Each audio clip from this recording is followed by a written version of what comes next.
Oh, Yesus yang mana? Emang Yesus ada berapa? Coba jelaskan, Bang. Banyak Yesus. Ya, siapa aja, Bang? Bola.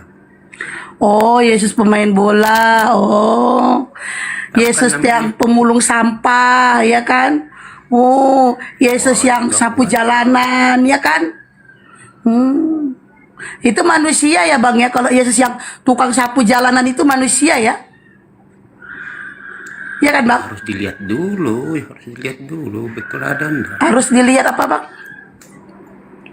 Harus ada faktanya, ada enggak itu? Oh, harus ada fakta. Ini Lah tadi katanya Yesus pemain bola, kata Abang. Jadi aku bilang, Yesus penyapu jalanan juga ada.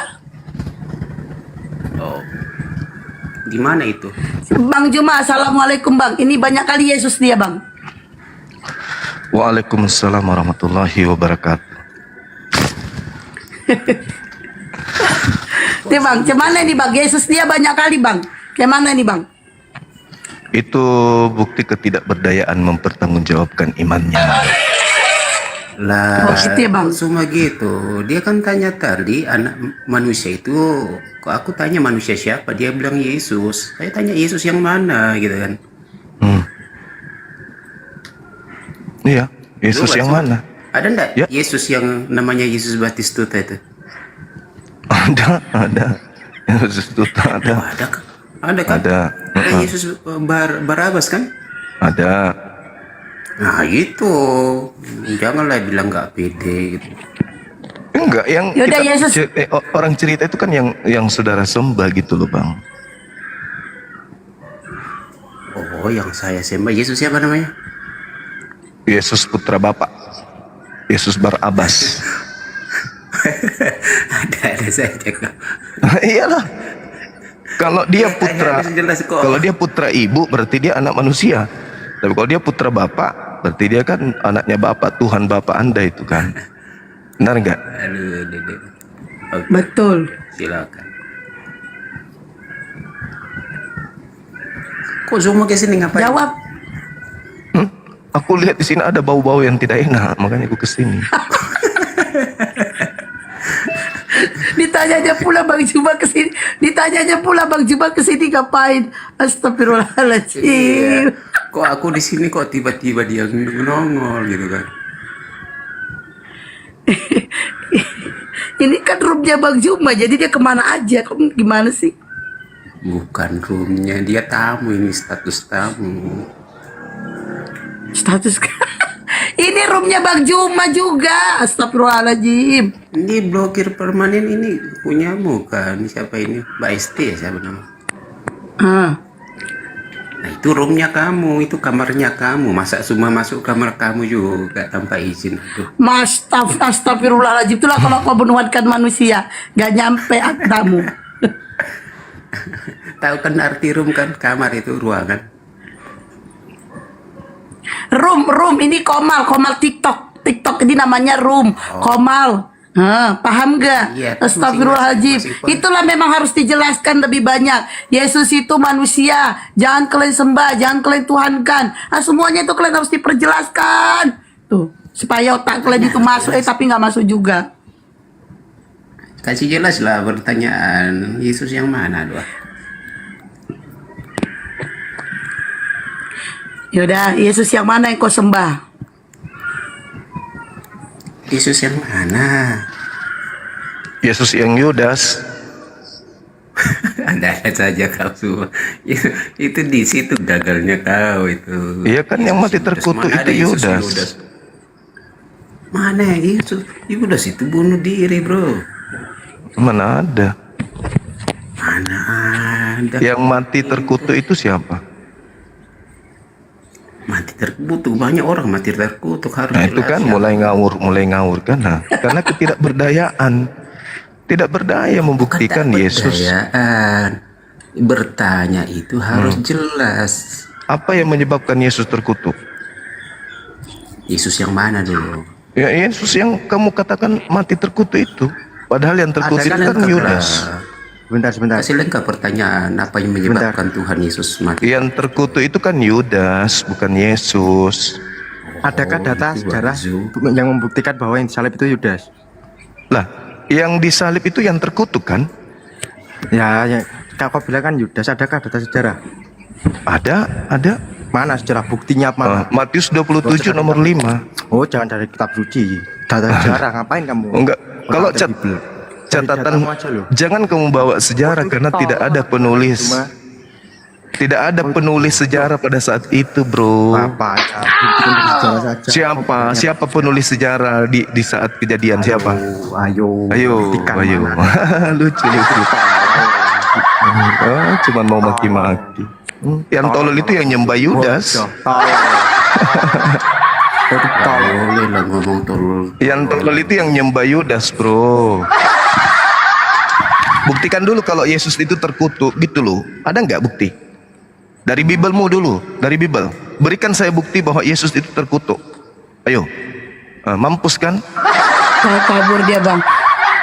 Nggak ada bukti Yesus itu terkutuk. Yang terkutuk itu terbukti adalah Yudas. Kalian itu gimana sih? Ayolah bro. Ayo bro. Oh, semua. Pakai akal dong. Gimana sih? Akalnya Ada nggak semua bukti? gimana? Ada nggak bukti Yesus itu terkutuk? Ada nggak? Yesus terkutuk. Yesus Nah. nggak terkutuk karena dia manusia sempurna. Nah, itu dia betul. Berarti dia bukan dia yang disalib berarti. Kalau dia manusia sempurna, bukan dia yang terkutuk. disalib. Loh, yang disalib itu adalah orang terkutuk. Yesus bukan orang terkutuk. Gimana sih? Yesus itu manusia sempurna. Nah, manusia sempurna terkutuk enggak dia? Ya tidak lah. Nah, tidak. Berarti yang mati terkutuk siapa? Banyak orang mati terkutuk. Siapa? Enggak, yang mati terkutuk di atas tiang salib siapa? Tunggu dulu di sak istriku dulu. Tanya istrinya coba.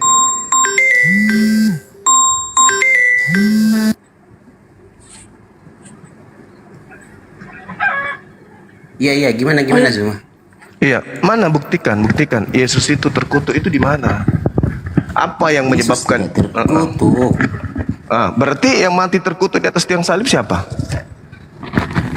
Dia dibuat menjadi terkutuk karena pelanggaran dosa manusia. Bedakanlah. Di mana dalilnya? Jamu ke Di mana? di situ Dalilnya di mana? Jangan cuma menuduh, memfitnah Yesus. Dalilnya di mana bahwa Tuhan menyelamatkan orang fasik dengan cara menumbalkan orang benar. Di mana dalilnya? Kok dikit? Ini semua mau lompat-lompat ayat lagi. Ya enggak, saya minta buktikan Yesus itu terkutuk. Mana dalilnya? Kau itu Dalilnya mana? Cuma apa? Dalilnya bahwa Yesus itu terkutuk itu mana? Agama itu. Kau itu sudah menistakan agama itu. Penistaan agama kamu itu. Ya kamu menistakan Yesus gimana sih? Ya, kalian ndak. Loh, di mana agamamu mengajarkan Yesus terkutuk? Mana buktinya Yesus terkutuk? Buktikan. Siapa Mana? yang bilang kamu itu menistakan agama kamu itu. Kamu yang menistakan Yesus. Kamu mengatakan Yesus terkutuk, mana buktikan? Gini loh. Itu ajaran kamu seperti itu, wah. Lah, ajaran saya mengatakan bahwa Yesus itu adalah manusia suci, bukan manusia terkutuk. Lah, ajaranmu Yesus terkutuk, mana dalilnya? Buahnya aja kayak kamu, apalagi yang bawah. Loh, kamu kenapa, Rek? Saya minta agamamu memfitnah Yesus.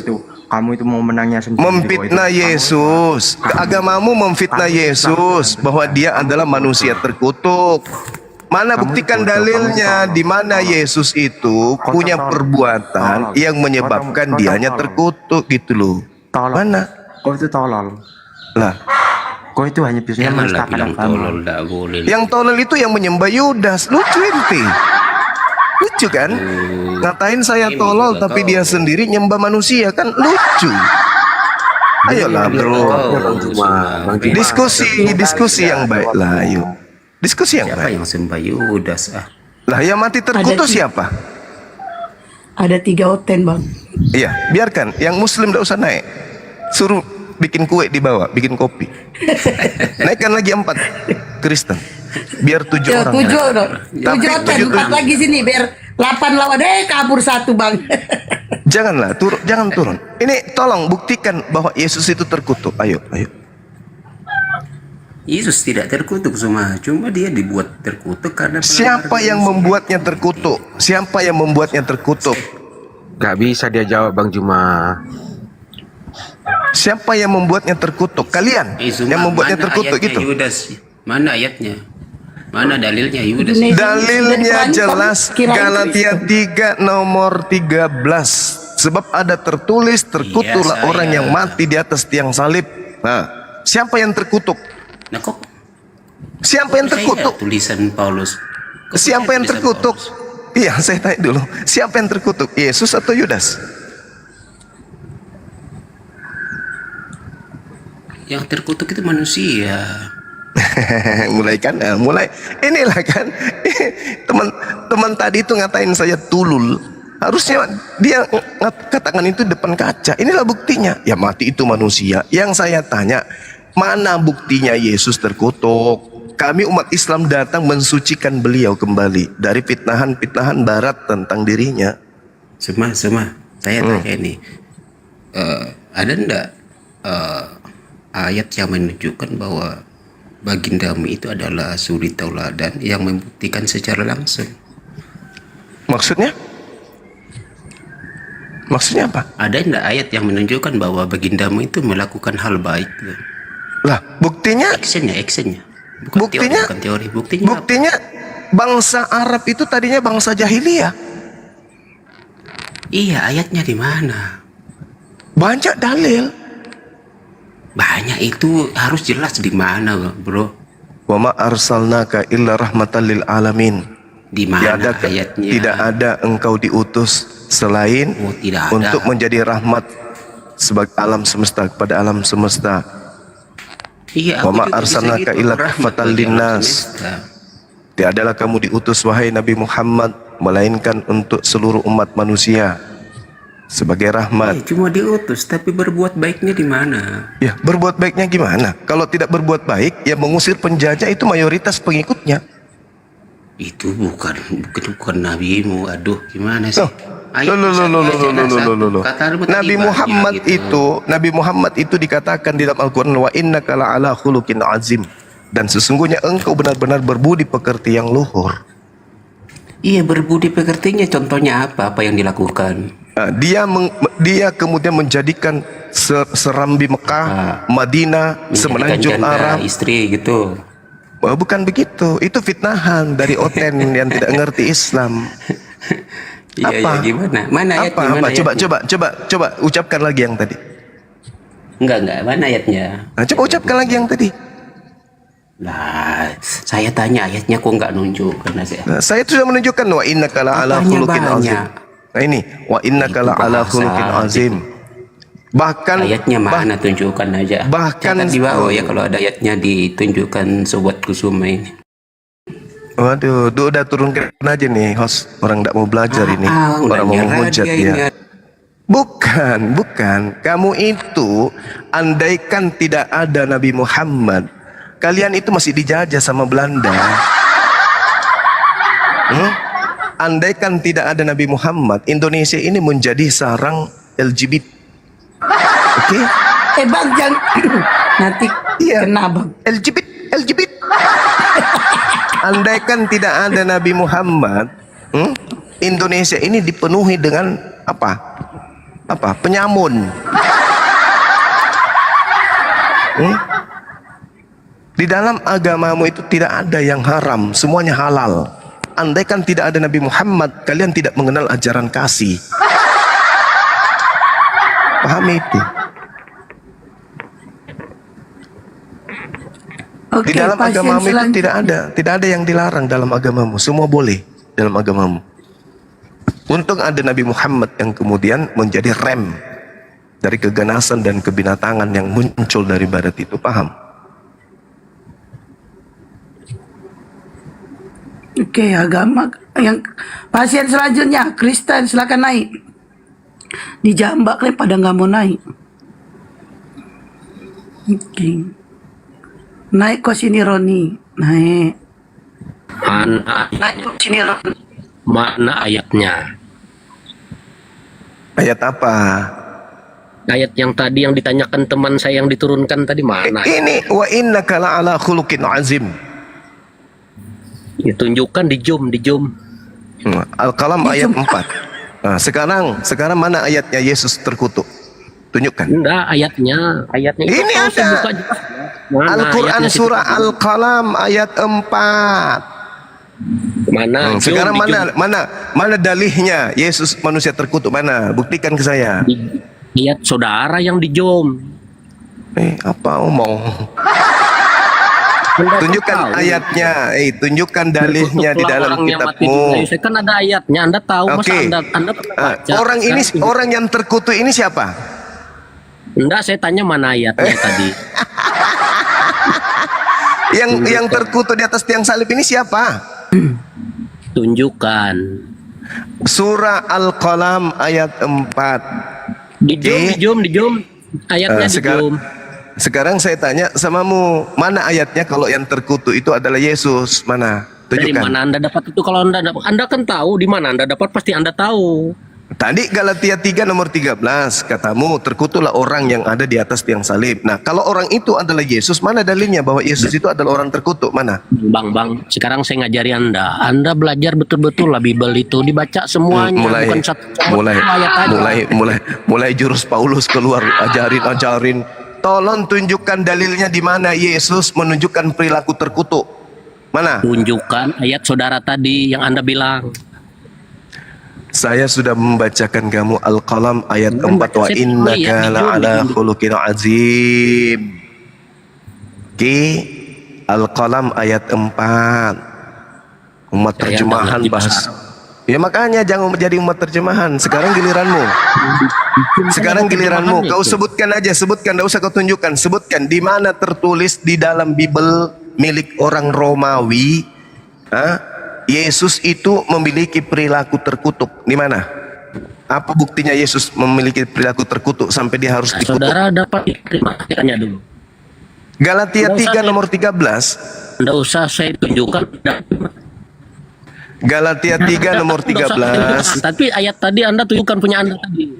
Galatia 3 nomor 13, fitnahan agama saudara, Yesus itu manusia terkutuk di atas tiang salib. Buktikan apa Kata sebabnya. Kata Itu Galatia 3 nomor 13, kawan, bukan kata saya. Nakal juga kau ya. Kata Anda. Itu minim kali kau ya. Nakal. Udah dibilang Paulus memfitnah Yesus sebagai manusia terkutuk. Saya minta pertanggungjawaban. Apa perilaku Yesus yang menyebabkan dia terkutuk? Tunjukkan dalilnya. Nakal juga kau. Agama Kristen ini kan agama yang sibuk memfitnah Yesus. Mana ayatnya? Kata Anda. Ayatnya mana kalau Yesus itu terkutuk mana? Kau itu fitnah-fitnah Nabi kami terkutuk. Ayat saudara mana? Kamu memfitnah Nabi kami mati terkutuk. Ayatnya mana? Coba tunjukkan ke saya. Sudah, cuma bertobatlah. Hei, kalau kamu yang harus bertobat, bro. Kamu memfitnah Nabi kami sebagai manusia terkutuk. Mana buktikan dia terkutuk? Mana? Apa yang menyebabkan Nabi kami terkutuk? Mana? Hei, kau itu punya agama suka memfitnah Nabi kami. Mana? Tunjukkan kalau dia itu terkutuk. Mana? Mana? Hanya karena kalian ingin menggantikan putra matahari dengan Nabi kami, kalian fitnah dia terkutuk. Mana dalilnya? Tunjukkan. Maunya Anda. Mana coba kalian tunjukkan kepada kami Nabi kami itu mati terkutuk. Mana buktikan? Anda berani, mana? Mas. Kalau bahasa kita berani saya. Kamu cuma curhat, nakal kau. Saya minta dalilnya, pertanggungjawaban fitnahan kalian terhadap Nabi kami, bahwa Nabi kami mati terkutuk itu di mana tertulis? Nakal. Emang ada kami begitu. Nggak pernah kami begitu. Itu Galatia 3 nomor 13. Terkutuklah dia yang mati di atas tiang salib. Saya tanya, apa sebabnya dia terkutuk? Mana dalilnya? Sebabnya Yesus terkutuk karena dia membunuh, atau karena dia mencuri, atau karena dia berzina? Mana? Bang, Mana? tanyakan Paulus bang, tanyakan Paulus. Lah itu kan nabimu, Paulus itu kan nabimu. Kamu nakal. Beriman Dia tanpa yang ilmu. dia tanyakan sama Paulus lah. Kamu beriman tanpa ilmu gini jadinya. Ditanya malah disuruh tanya Paulus. Nakal. Kalau tanya saya mana saya tahu. Dialah Yang kamu, nuliskan kamu Paulus. imanmu. Kenapa kamu imani kalau kau tidak tahu? Nakal. Ya, nah, baik. Nakal. Kamu asal imani saja, ikuti nenek moyangmu kau ya. Mengatakan Nabi Yesus Iyalah. itu terkutuk. Kenapa kau ikuti kalau kamu tidak tahu? Tidak boleh. Orang masuk ke dalam sapi tank, kau asal ikut saja. Makanya jangan comot satu baca habis semua satu ayat aja. Saya cuma minta satu data, buktikan Yesus terkutuk itu disebabkan ada perbuatannya yang tercela apa? Perkosa orang kah? Mencuri kah dia? Atau apa yang menyebabkan dia terkutuk sampai kalian mau kali dia mati dengan cara terkutuk? Apanya kalian ini? Apa yang merasuki kalian sampai kalian mau sekali Yesus itu mati terkutuk? Yesus itu manusia suci. Yesus itu adalah manusia benar. Yesus itu manusia jujur. Yesus itu adalah manusia yang dikasihi oleh Tuhan. Amin. Kenapa harus mati terkutuk? Kenapa dia harus mati terkutuk? Ya makanya saya tanya samamu, karena saya sudah pelajari tidak ada sebab yang menyebabkan Yesus mati terkutuk. Kalian bikin-bikin untuk supaya kalian itu melanjutkan ajaran Roma, nyembah dewa matahari atas dalam nama Yesus. Nggak ada dalilnya. Yesus terkutuk itu karena apa? Nggak ada. Nggak ada dalilnya. Itu dalilnya itu. Mana Kan dibaca mana? aja Bible. Mana? Anda kan pelajari sudah. Justru karena saya pelajari saya tidak temukan. Nakal. Karena Anda mempertikasinya beda artinya kan. Lah, cuma mana dalil yang saya artikan beda mana? Mana? Nggak ada. Nggak ada kan? Terserah Nah, Anda makanya lah mikirnya. nggak ada. Jadi itu hanya fitnahan Barat kepada Nabi Tuhan yang datang ke tengah-tengah Bani Israel. Itu fitnahan agama saudara. Harusnya Anda pertanggungjawabkan. Yesus mati terkutuk karena dia telah merampok, karena dia telah mencuri, karena dia telah memperkosa. Makanya dia mati terkutuk. Tapi tidak ada buktinya. Tidak ada buktinya yang bisa membuat dia terkutuk. Sedangkan orang yang harusnya terkutuk kalian tidak kutuki. Kenapa Anda tanya? Kalau dia tidak mempermasalahkannya. Loh, lucu Apa Anda masalahnya ini. untuk Anda? Masalahnya, Iya, lucu. Anda lucu. Apa masalahnya? masalahnya Apa Anda permasalahannya? mengatakan Yesus itu sebagai anak Allah. Itu masalahnya. Hanya untuk kemudian Iya, lalu mengajarkan ajaran masalahnya untuk Anda Dewa apa? Horus, Dewa Matahari, Putra Dewa Masalahnya Matahari. untuk Anda apa? Lalu masalahnya Anda apa? Masalahnya di kitab Anda itu bertaburan istilah-istilah Al-Quran. Itu masalahnya. Kata Anda. Padahal itu adalah Tidak terbalik. ajaran Romawi. Apa masalahnya dengan Anda? Ya, masalahnya di dalam kitab saudara itu banyak kata-kata Islam Al-Quran di dalamnya dengan menjadikan fitnahan kepada Yesus sebagai legalitas. Padahal itu hoaks. Itu kata Anda.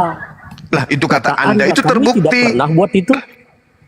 Buktinya kitabmu Di mana? disebut Alkitab. Dari mana dia ambil istilah Alkitab? Dari mana? Yang banyak mengadopsi. Apa yang diadopsi dari agama Anda? Apa yang diadopsi dari agama apa? Anda?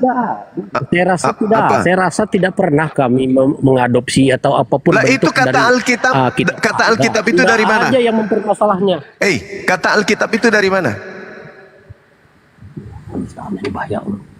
Nggak bisa. Nggak Kalau bisa. kami Malu. artinya dari kitab, dari Bible itu kami diajari tidak pernah kami mengutip dari kitab siapa-siapa. Nggak pernah. Nggak, Kata yang Allah itu ambil dari mana? Kata Allah ambil dari mana? Tuhan sama Allah itu sama apa enggak? Iya. Tuhan sama Allah sama tanya. apa enggak? Enggak sama. Tuhan itu gelar, Allah itu nama. Tulisannya yang tidak sama, tulisannya yang tidak sama. Tuhan dengan Tulisannya Allah itu enggak sama. sama. Udah kau jawab aja, dari mana kau ambil kata Allah itu? Dari mana? Di mana? Nangis. Kitab dari Alkitab Allah itu kan dari Alkitab. Alkitab kata Alkitab ambil dari mana? Alkitab kan dulu ditulisnya. mulai mulutnya umat Yang kami mana dia? melilit ke sana kemari, melilit kemana-mana mulutmu. Beda abad aja beda. Bila abad ada beda. Iyalah. Iyalah, Masalahnya apa? untuk Anda apa? Enggak, sebenarnya masalah untuk Anda apa? Iya, masalahnya agamamu itu niru-niru Al-Quran. Gitu aja masih ditanya juga. Dasar. Itu menurut Anda. Itu fakta, bukan menurut saya. Sampul kitabmu Menurut dituliskan Anda. dengan kata Alkitab. Itu dari mana kata Alkitab kamu ambil? Kok baru muncul sekarang? Kenapa enggak dari dulu-dulu itu dibahas? Ya kan baru sekarang kau bertanya, tuyul. Dasar. Itu kan tahayul. Tuyul. Kamu bertahayul itu. Lucu. Eh. Agama orang atau kitab orang kok dipermasalahkan? Apa kalau Lah, orang pasti kitab kita kamu tidak kitabmu mencuri isi Al-Quran. Masih juga. Kata Di mana? siapa? Di mana? Di mana? Kata Alkitab Kata itu kamu siapa? ambil dari mana? Kata siapa? Itu kan menurut Anda. Iya, ya saya tanya, Alkitab itu ambil dari kata mana? Hmm? Kan ada di situ kan ada wahyu. Wahyu lagi. Dari mana kau ambil kata wahyu itu? Hmm? Di mana kau ambil kata wahyu? Dari mana? Ya dari Tuhan sendiri. Tuhan sendiri yang bicara lah.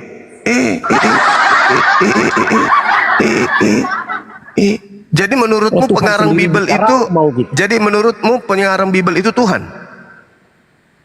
Ya, yang kan dari mulut kerja di Tuhan lai, sendiri. yang kerja di lai lembaga Alkitab itu Tuhan, gitu. Oh, itu manusia lah, itu kan menerjemah Ah. dari Tuhan, asalnya kan dari Tuhan juga. Mana ada kata Alkitab itu ambil dari mana? Itu kan semuanya kan perkataan Tuhan. Perkataan Tuhan. Pandai-pandai yang kau nipu kayak Paulus Bang, kau ya. ini Bang, ini gini aja, kita berpikir gini aja. Gini, Hmm.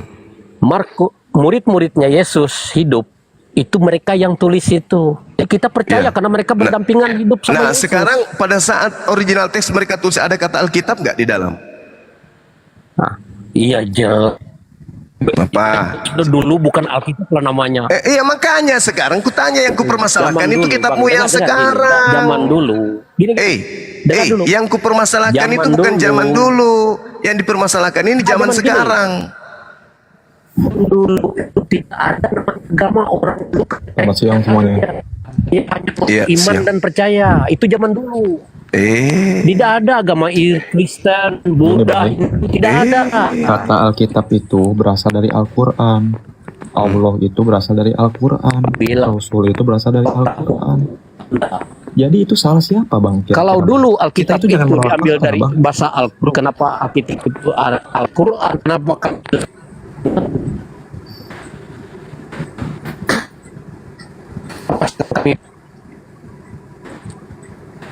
Gimana Bang? Gak kedengeran Bang? Itu emang dari Bang. Jangan menolak fakta Bang. Allah, Rasul, Wahyu.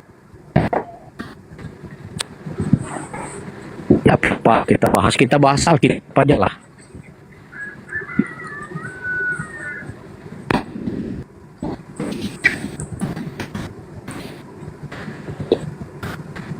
J2 jaringanmu kurang bagus, J2B. Coba yang naik yang Bahasa Kristen Alkitab aja aja. ya, yang Islam gak usah minta naik. Yang Kristen aja naik, yang Islam gak usah minta naik. Terus lagian naik-naik langsung memotong orang ngomong kayak pinter aja. Ya. Kalau naik itu duduk dulu baik-baik, jangan langsung motong orang ngomong. Ya. Ini jaringannya nggak bagus. Iya, Si- Bang. Iya, jaringan J2B, Bang. Kan memang rata-rata Oten itu jaringannya 1 giga, Bang. Oh gitu ya. Oh iya, benar juga. Betul. Cemana lah, Bang. Orang itu sanggupnya beli babi, itu pun so-on. Mahal ya. Murah babi, Bang. Cuma lebih mahal sapi. Babi itu paling mahal sekilo 80.000. Gitu ya. 80.000 pun mahal sama orang itu, Bang. Sekarang Terus ketinggalan Anda. Jaringanmu. Sekarang sudah 100 lebih 1 kilo habis. Mahal. Oh, sekarang babi kau 1 kilo 100, babi kau kan? Iya, tinggal cerita Anda. Iya, Jaringannya oh susah babi. kali. Oh, dia punya babi, Bang. Iya kata Bang. Baik. Jadi babi kau 1 kilo 100, babi kau. Sama Jaringanmu loh, woi, jaringan. dari kaki 4 ini. Ah, jaringan. Tidak macam Ayo teman-teman yang agama Kristen yang mau diskusi silakan naik. Yang Kristen ya. Wah. Yang Kristen. Cepat saya makan, kecuali kaki meja yang tidak saya makan sama kereta api. Nah, kalau kencing entah. Oh, kaki manusia kau makan. Kalau kencing. Kaki manusia kau makan. Jaringanmu gak bagus tuh, J2. Nih dulu nih sambil nunggu Kalau yang bisa lain apapun dia. betul, makanya Dia turun. Jaringanmu bagusin dulu. Kau mau belajar nggak? Kalau nggak mau belajar, kau awas kau ya. Kau bukan mau diskusi. Duo. Yo, agama Kristen yang mau diskusi silakan naik. Kristen.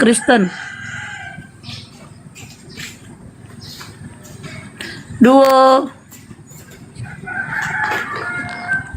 Weh, duo. Aku dipanggil lagi. Kau minta permintaan baluap.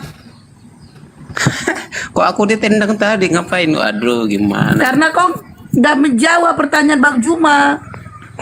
Bukan aku nggak jawab, dia yang nggak jawab baru ah. Kau yang nggak jawab, orang Mana ngomong apa? dalilnya Yesus terkutuk itu ngaku gimana? semua kau nggak jawab tadi toh. Terus kamu minta Mana Yes, tendang saya, dalilnya? turunkan. Mana dalilnya Yesus terkutuk? Enggak, saya tanya ini. Klarifikasi dulu, nuduh saya itu nggak jawab. Ya ngapain diskusi sama orang yang tidak ada ilmu untuk apa? Nah, yang nggak ada ilmu itu yang suka framing kayak Nah, Suna. sekarang tunjukkan mana ilmunya. Yesus itu terkutuk, ilmunya di mana? Tapi saya mengakui Zoom ini pintar. Ya mana ilmu, nggak usah, betul, nggak usah. Mbak Saya nggak Esti. butuh pujian dari tembok.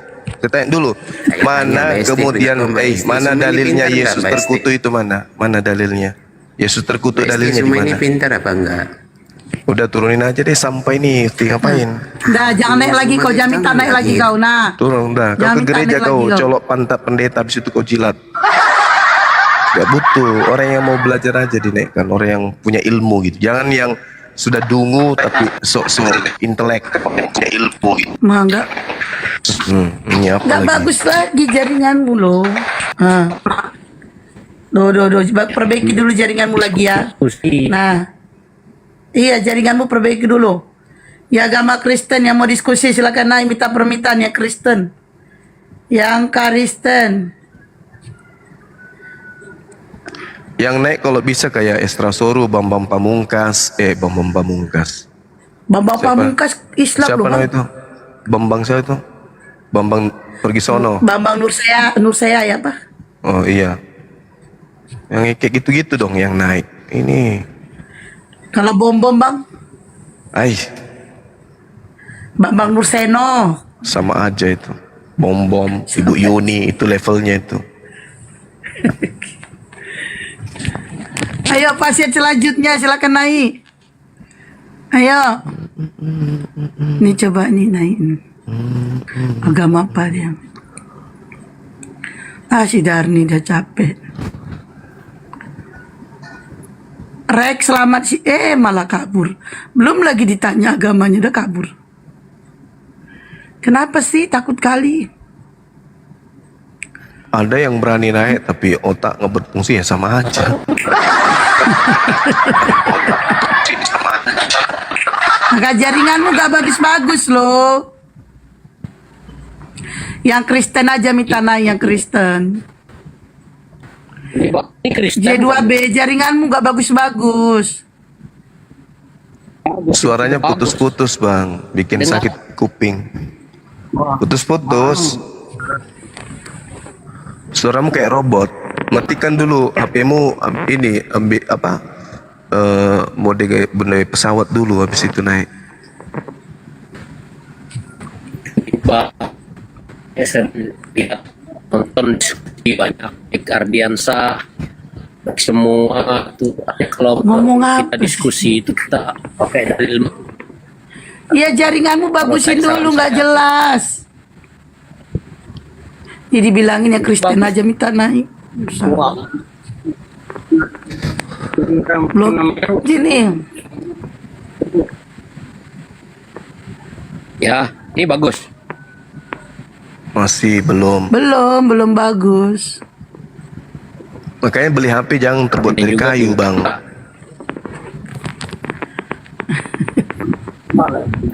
Dia pengen kali diskusi. Paham, HP saya Kasih juga minta HP naik. cuma Jangan, yang. HP saya masih mahal dari punya Anda.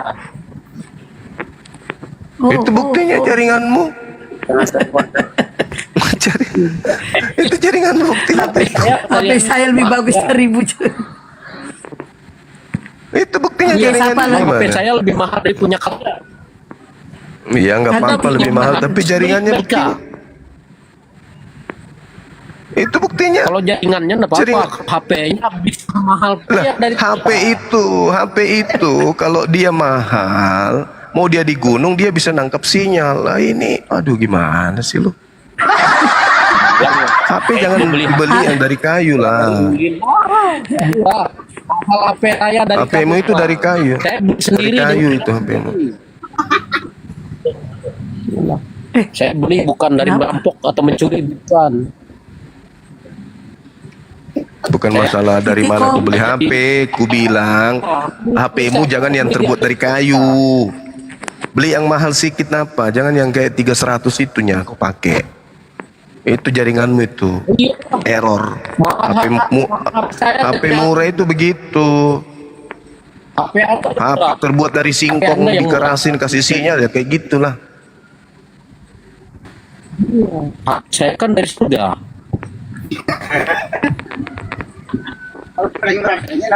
Oke, saya ke siapa dulu? Titik koma, selamat siang. Agama apa titik koma? Titik koma. Nah, karena orang Assalamualaikum warahmatullahi wabarakatuh. Walah, dibilang Kristen. Assalamualaikum warahmatullahi wabarakatuh. Apa yang mau disampaikan titik koma? Kan ditekan Ya, sama Kristen HP-mu, aja. HP terbuat dari singkong kayak mana mau main TikTok. Kau belilah dulu HP yang agak sedikit mahal, HP 300. Itu pun hadiah kerupuk yang kau pakai. Makanya kayak gitu. Hadiah kerupuk dipakainya main TikTok. Yeay. Beli 1000 dapat HP. Sudah gitu dibelikan pulsa. Kayak ginilah jadinya. HP terbuat dari ikan pari. Mana? Beli dong yang saya punya harga 700.000. 700.000 apa 30 bang? Itu suka-suka gue lah. HP 30 harga 700.000. Ya teman-teman yang Kristen dengerin baik-baik ya, yang Kristen yang naik, yang Kristen dengerin baik-baik, tolong ya di bawah. Yang agama Kristen, kalau kalian Kristen minta naik. Yang agama Kristen yang mau diskusi silakan naik. Kalau bisa 8 noten. Nah, ya yang Kristen. Hadiah ciki-ciki. HP-mu hadiah ciki-ciki, makanya kayak gitu. Emosi dia dibilang HP murah. Allahu Akbar. Marah dia dibilang HP-nya HP murah. Itu pun kredit bangsa. Murah kredit pula lagi. Hadiah ciki-ciki pun. Oke, ini ada ini. Terus apalah dulu ini bang? Astro, selamat siang. Agama apa? Selamat siang, saya agama Nasrani. Oke, sebentar ya kalau Tante Derni. Kalau Bu Dari ini tahu agama ya. apa dia? Tante Derni kan Kristen. Itu tante itu bang. Oh, iya. Hartini, selamat Abang siang. saya Agama dia. apa? Bu Darni itu abang saya. Assalamualaikum. Yang Kristen aja dulu ya Bu Artini naik ya. Bentar aja, Ini- sebentar aja. Mau ngomong sama Bang Juma.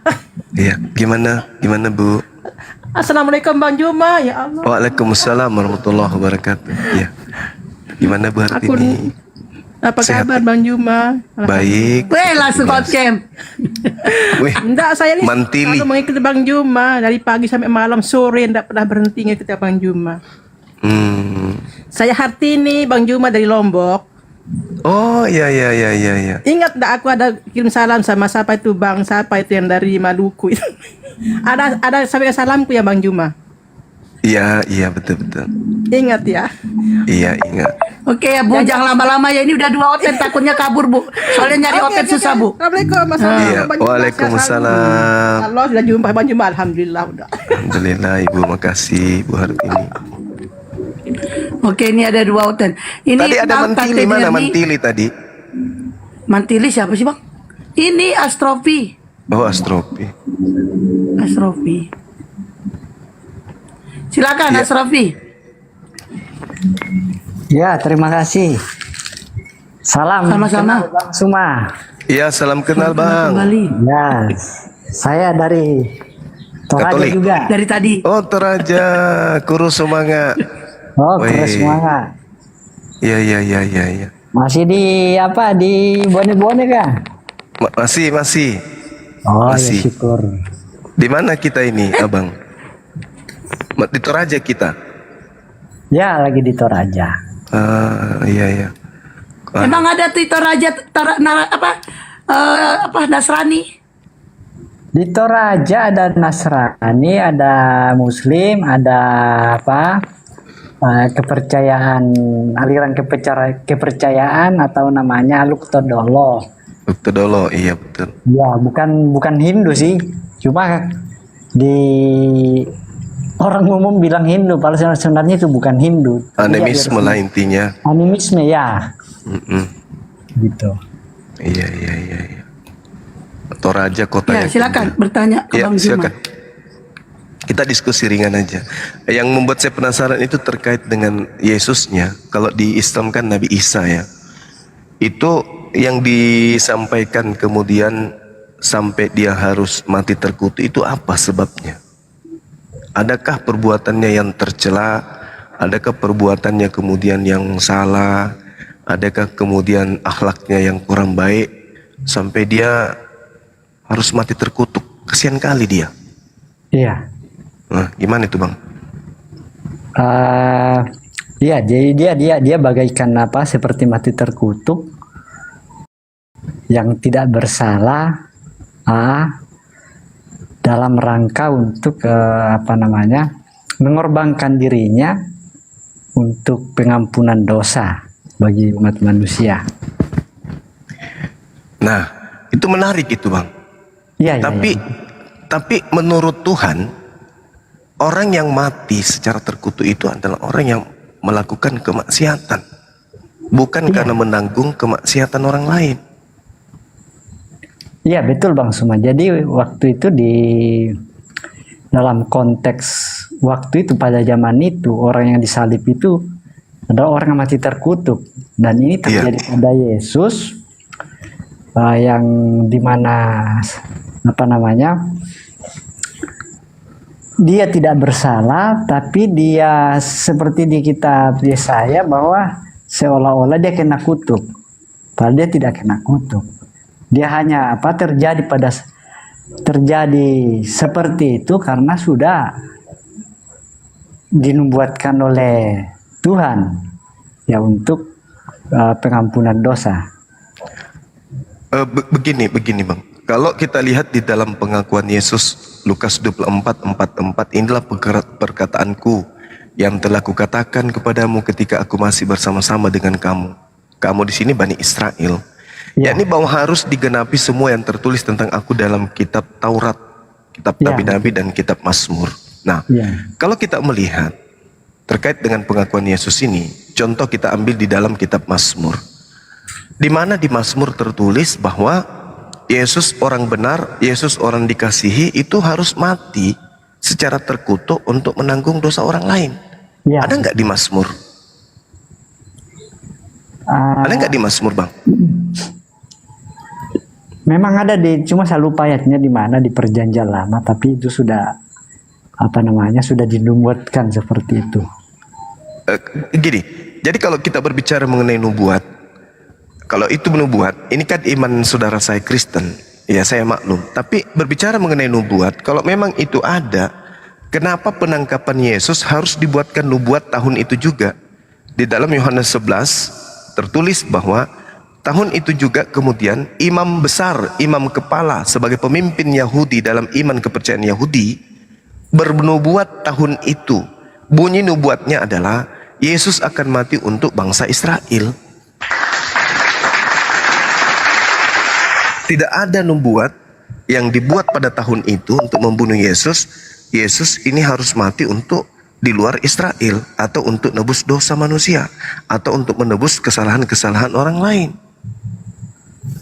Ini di dalam Yohanes 11 nomor 52, dan bukan untuk bangsa itu saja katanya, tetapi untuk mengumpulkan dan mempersatukan anak-anak Elohim yang bercerai-berai. Nah, lalu imam kepala, imam besar bernubuat tahun itu. Apa isi nubuatannya? Yesus harus mati untuk bangsa itu. Itu nubuatannya. Bukan mengambil dari Yesaya, bukan mengambil dari kitab-kitab lain, tidak. Kalau di Yesaya sih Bang, itu sudah dijelaskan, sudah tergambar di situ bagaimana kemudian kematian Yesus pada akhirnya nanti. Sudah tergambar juga di nubuatan Nabi Yesaya. Jadi kematian Yesus itu sudah. Yesaya 53 ya Bang ya? Aku di kebun sini sambilan ini, jadi aku tidak bawa Alkitab ini. Iya. Kalau di Yesaya 53 di situ diterangkan, siapakah yang percaya kepada berita yang kami dengar, dan kepada siapakah kekuasaan? Sebagai taruh ia tumbuh di hadapan Tuhan, dan sebagai tunas ia tidak tampan, dan semaraknya pun tidak ada sehingga kita memandang dia, dalam rupa pun tidak sehingga kita menginginkannya. Kita ini siapa? Kita ini umat manusia. Oh, bukan Bani Israel. Ya, konteks Bani Israel. Ya, Bani Israel Bang. Bukan kita nggak ada ikut di situ. Orang Indonesia, orang Barat nggak ada masuk, kita di situ ya Bani Israel saja. Kita bisa lihat dari Yesaya 52 bahwa ketika berbicara mengenai Yesaya 2:53 itu berbicara Bani Israel saja. Maka ia dihina dan dihindari orang, seorang yang penuh kesengsaraan dan yang biasa menderita kesakitan. Ia sangat dihina sehingga orang menutup mukanya terhadap dia, dan bagi kita pun dia tidak masuk hitungan. Kita ini siapa? Kita ini Bani Israel.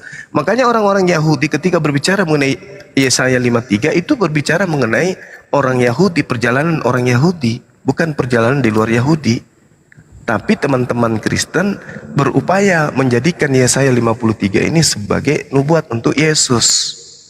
Nah sekarang kalau itu betul, kenapa imam-imam kepala dan mahkamah agama tidak menjadikan Yesaya ini sebagai dasar pijakan untuk membunuh Yesus? Dan kenapa Yesus juga tidak melakukan Yesaya 53 ini? Gitu loh Bang. Permasalahannya itu di situ. Makanya Yesus kita carikan dalil di mana dia bisa disebut terkutuk. Apa alasannya? Adakah perbuatan Yesus itu yang seperti Yudas berkhianat, atau dia makan suap, atau dia mencuri, merampok, memperkosa sampai dia terkutuk? Tak ada. Kesalahan Yesus itu tak ada. Kita cari tak ada. Nah, kami umat Islam beriman kepada oknum ini, datang kepada Bani Israel kemudian untuk mengajarkan dirinya sebagai nabi yang suci. Bahkan dikatakan terkemuka di dunia dan di akhirat. Bahkan dikatakan dia adalah laki-laki yang suci. Bahkan dia mengatakan, aku adalah nabi yang diutus, dimanapun aku berada, aku selalu diberkati oleh Tuhan. Nah itu dia. Kalau Nabi Isa, nabi yang datang di tengah-tengah Bani Israel ini dikasihi, diberkati oleh Tuhan, maka tak ada alasan untuk mengutuk dirinya. Itu satu Bang, itu satu. Di dalam Al-Quran dikatakan bahwa aku diberkati dimanapun aku berada. wa ja'alani mubarakan aina ma kuntu wa awsani bis shalah waz zakah ma dumtu hayya. Aku ini adalah utusan, aku nabi, dan aku diberkahi, aku dikasihi oleh Tuhanku dimanapun aku berada. Nah, Yesus kita lihat Bang, di dalam pengakuan-pengakuannya dia. Misalnya dalam Lukas 2 nomor 52. Dan Yesus semakin bertambah besar, bertambah hikmat dan besarnya, dan makin dikasihi oleh Allah. Yesus makin dikasihi. Belum lagi di dalam Yohanes 17:24. Sebab aku telah mengasihi, sebab Bapa telah mengasihi aku sebelum dunia dijadikan. Yesus ini adalah manusia yang dikasihi. Inilah anakku yang kukasihi. Yesus dikasihi.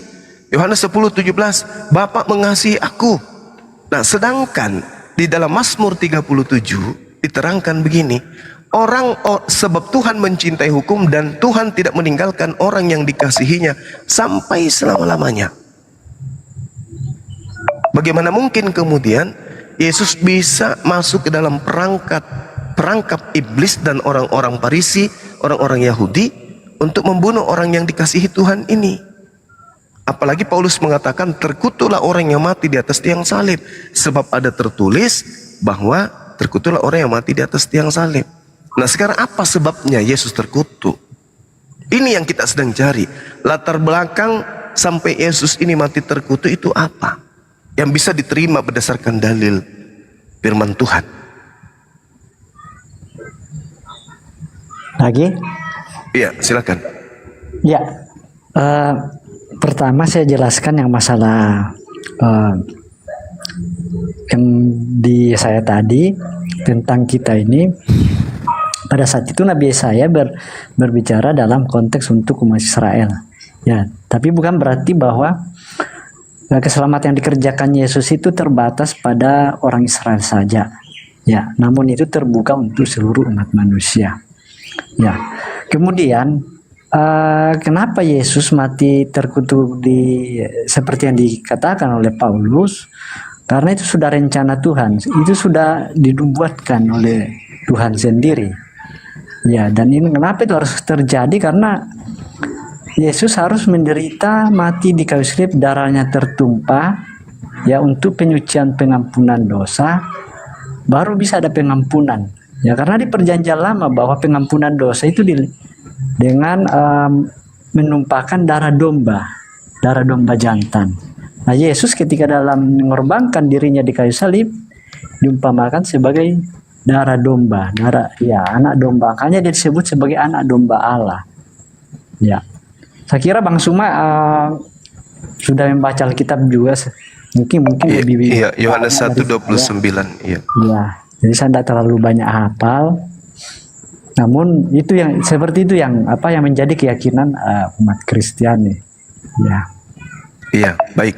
Jadi gini Bang, konsep ini diawali oleh orang-orang Roma Vatikan. Konsep yang abang saya sampaikan itu diawali oleh orang-orang Roma Vatikan. Kenapa bukan Yahudi yang mengawali itu? Karena kitab Yesaya itu adalah kitabnya mereka. Kenapa bukan mereka yang mengawali konsep ini? Kenapa harus Vatikan? Kenapa harus Roma? Jawabannya karena pada abad keempat, ya, Kaisar Konstantin pada saat itu menjadikan agama Kristen sebagai agama kekaisaran, agama kerajaan, sehingga budaya, adat istiadat nenek moyang mereka kemudian yang menyembah dewa matahari itu harus kemudian dimasukkan ke dalam agama resmi mereka. Maka muncullah Yesus di situ sebagai pengganti dewa matahari untuk mereka. Nah, kenapa kemudian ada konsep bahwa dia harus datang nembus dosa dan segala macam? Itu kan ajaran dewa matahari itu. Sedangkan agama Yahudi tidak ada sedikit pun yang menyentuh itu, sehingga Yesus yang manusia harus dipaksakan menjadi domba. Itu terbukti tuh.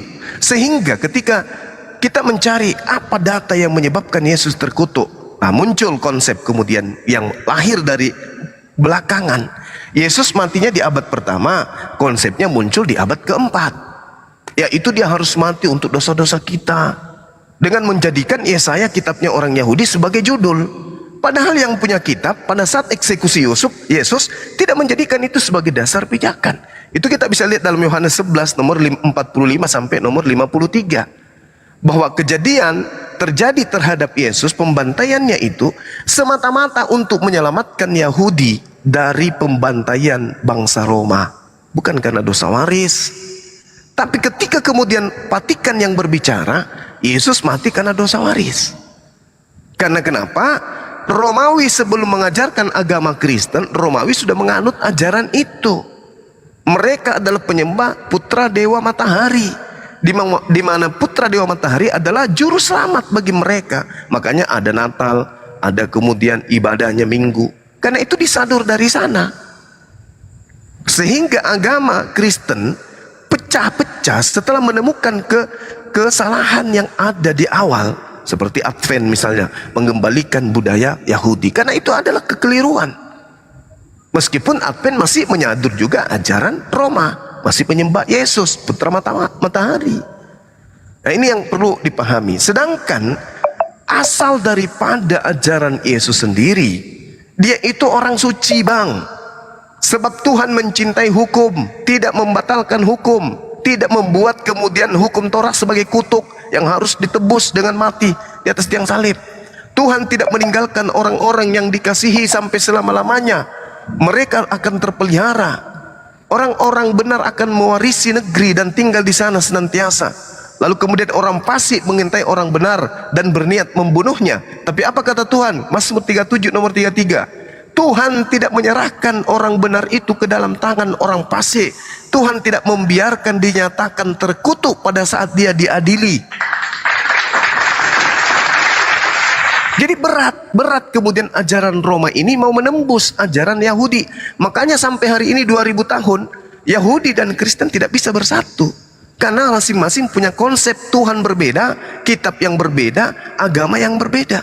Tapi Kristen mengklaim dari Yahudi. Tapi kenapa nggak bisa menyatu? Karena memang pada dasarnya Kristen ini berasal dari Katolik awalnya, yaitu ajaran yang dianut oleh Roma, Yunani secara turun-temurun. Dibuanglah itu si Paulus, si dewa matahari, patungnya dihancurkan.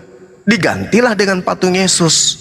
Digantilah putra dewa matahari dengan Yesus, putra Bapa. Meninggalkanlah mereka Romawi Yunani tinggalkan agama nenek moyang mereka, penyembahan kepada dewa matahari.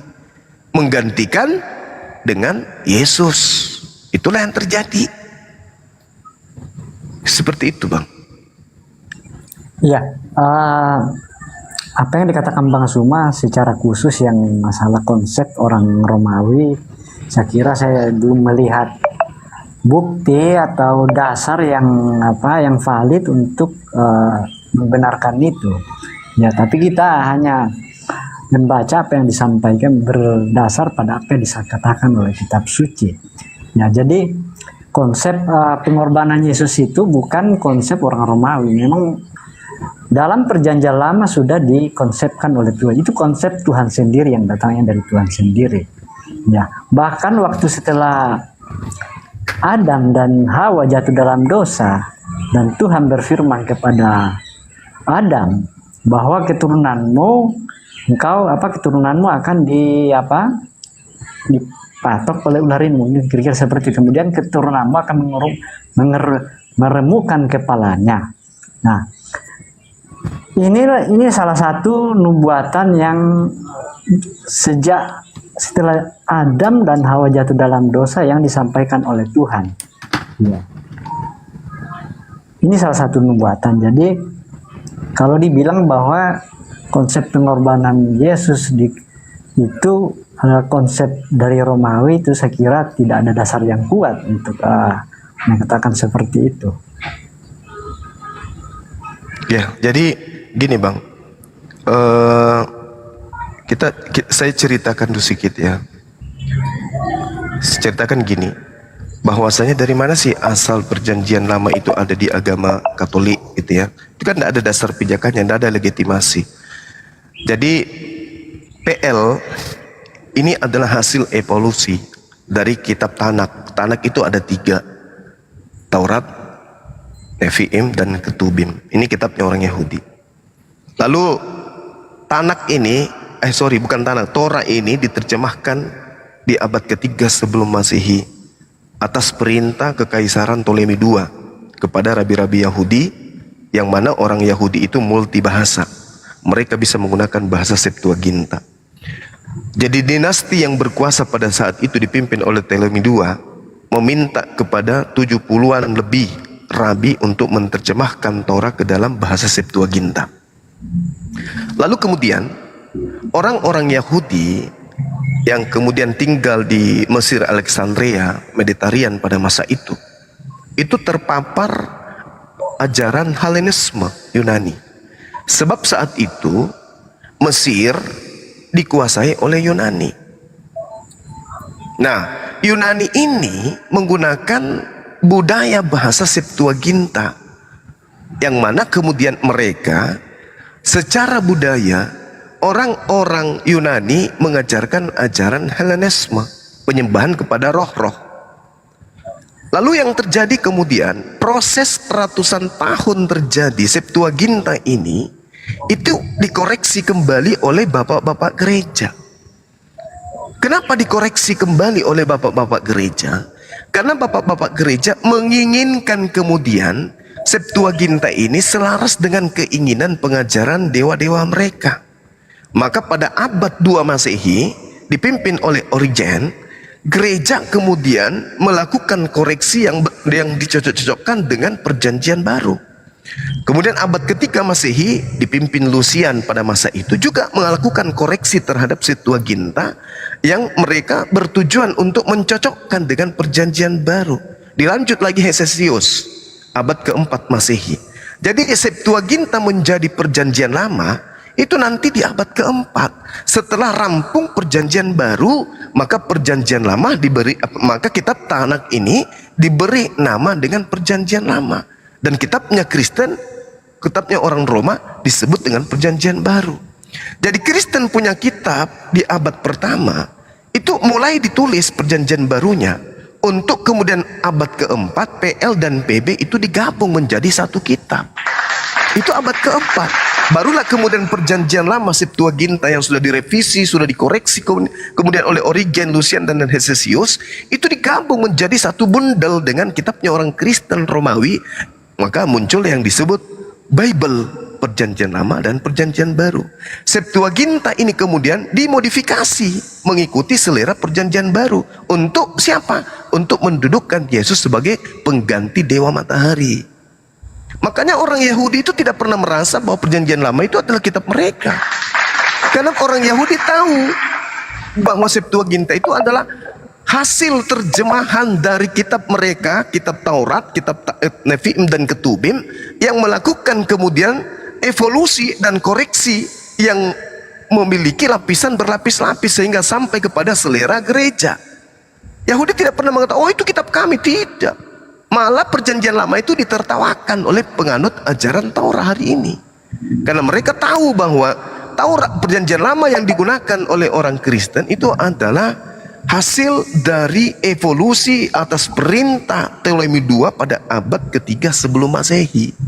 Itu yang terjadi, Bang. Makanya Kristen tetaplah Kristen, Yahudi tetaplah Yahudi. Tidak bisa satu mereka.